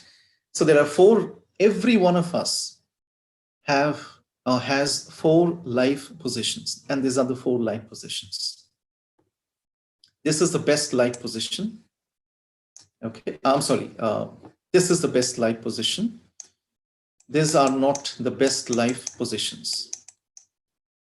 I'm not okay, you're okay. If that is your state, that is your condition, then you know there's a problem with you and you need to quickly overcome that. When people, say this, I wish I could speak English as fluently as that person, then I'm not okay, you're okay. Okay? So that is a 1 down position. You're already berating yourself. Do not do that.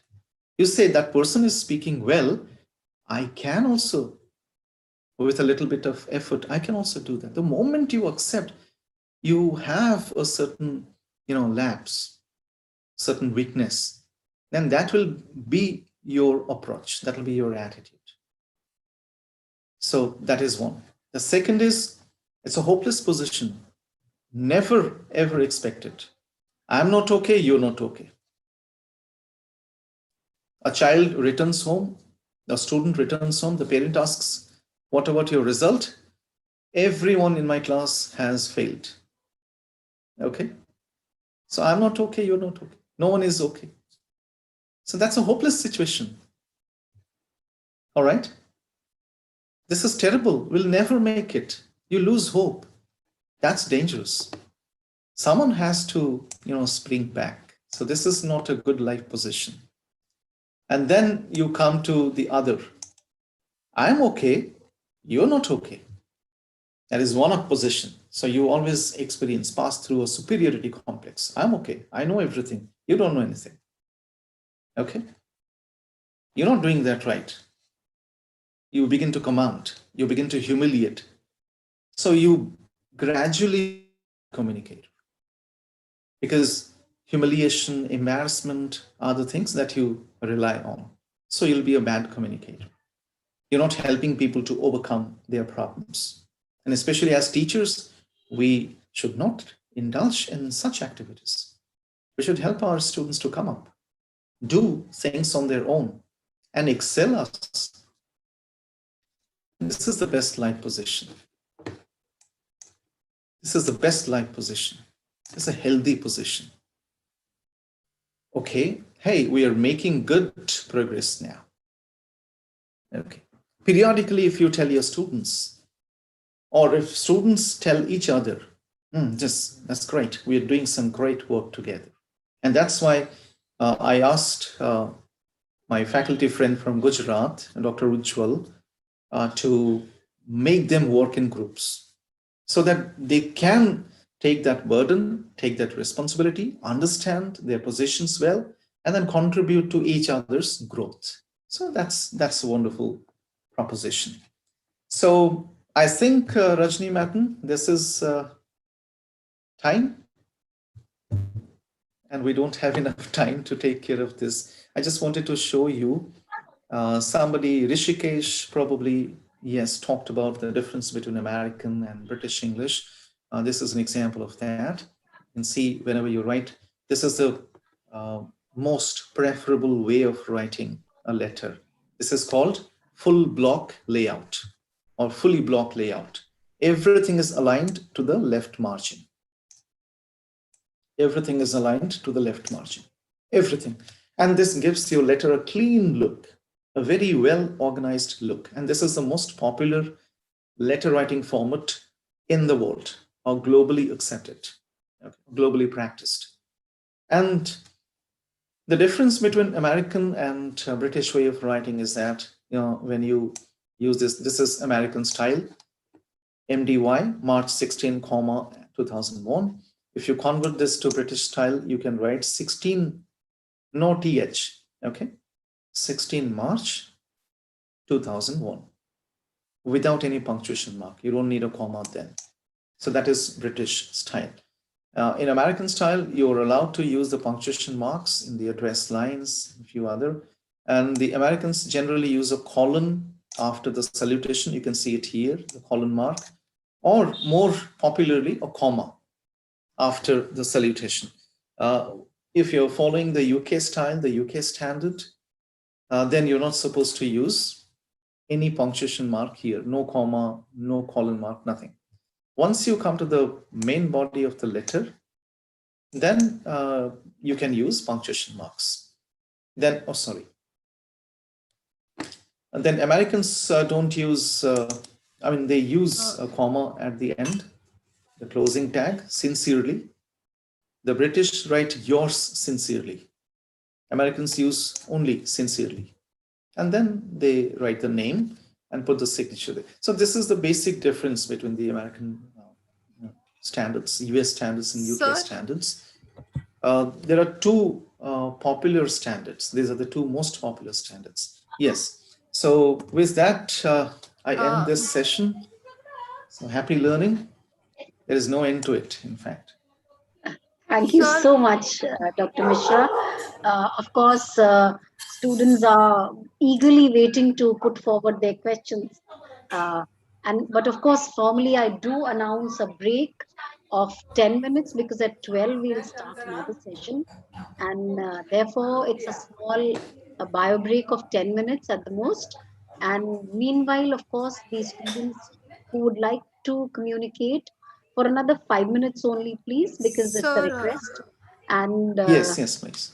Yes, go ahead. Sir, you showed a letter in the way of American English, sir. So can't we write that way in India? Is it possible, or else is it acceptable? Of course, it is acceptable. It is possible. It is quite possible. It is acceptable. It is in practice, in fact. We either follow the UK standard or the UK, but the format is almost the same.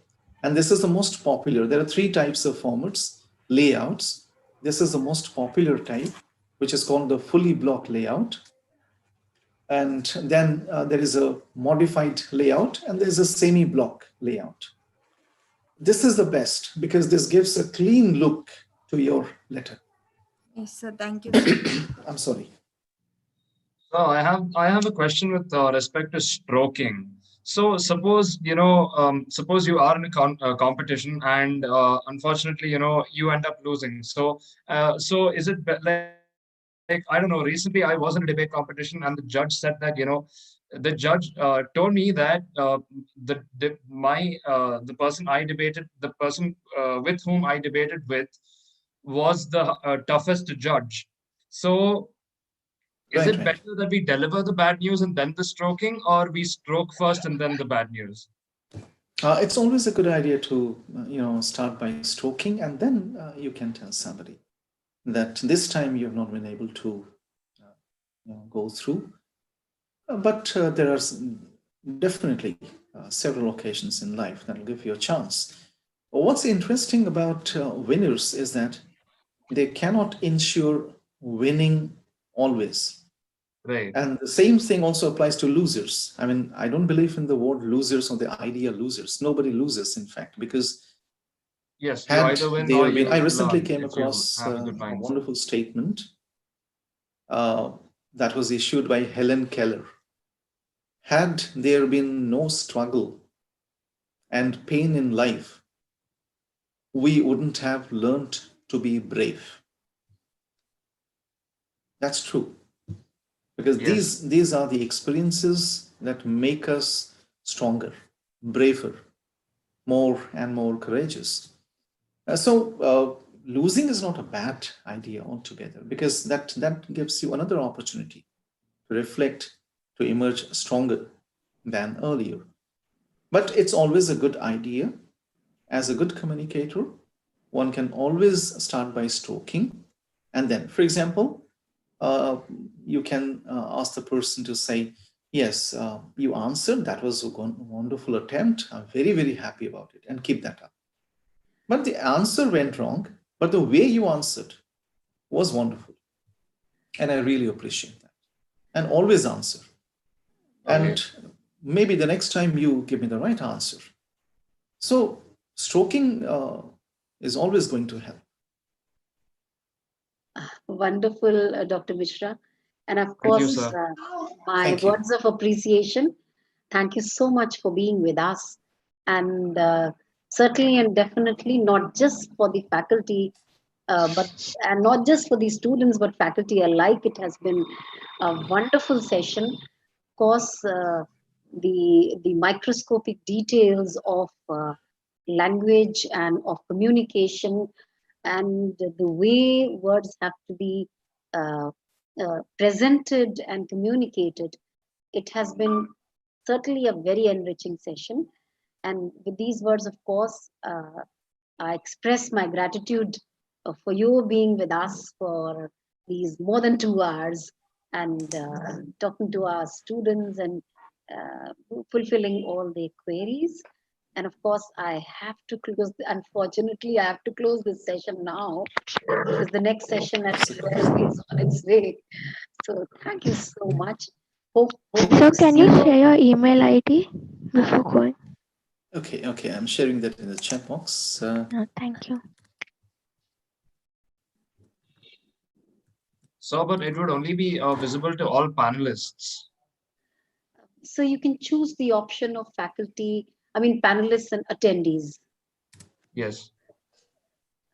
so that it is visible So to I all. have posted my email ID in the chat box. It's for the panelist only. I think, sir, the moment you click on to all panelists, it gives an option of, the second option is all panelists and attendees.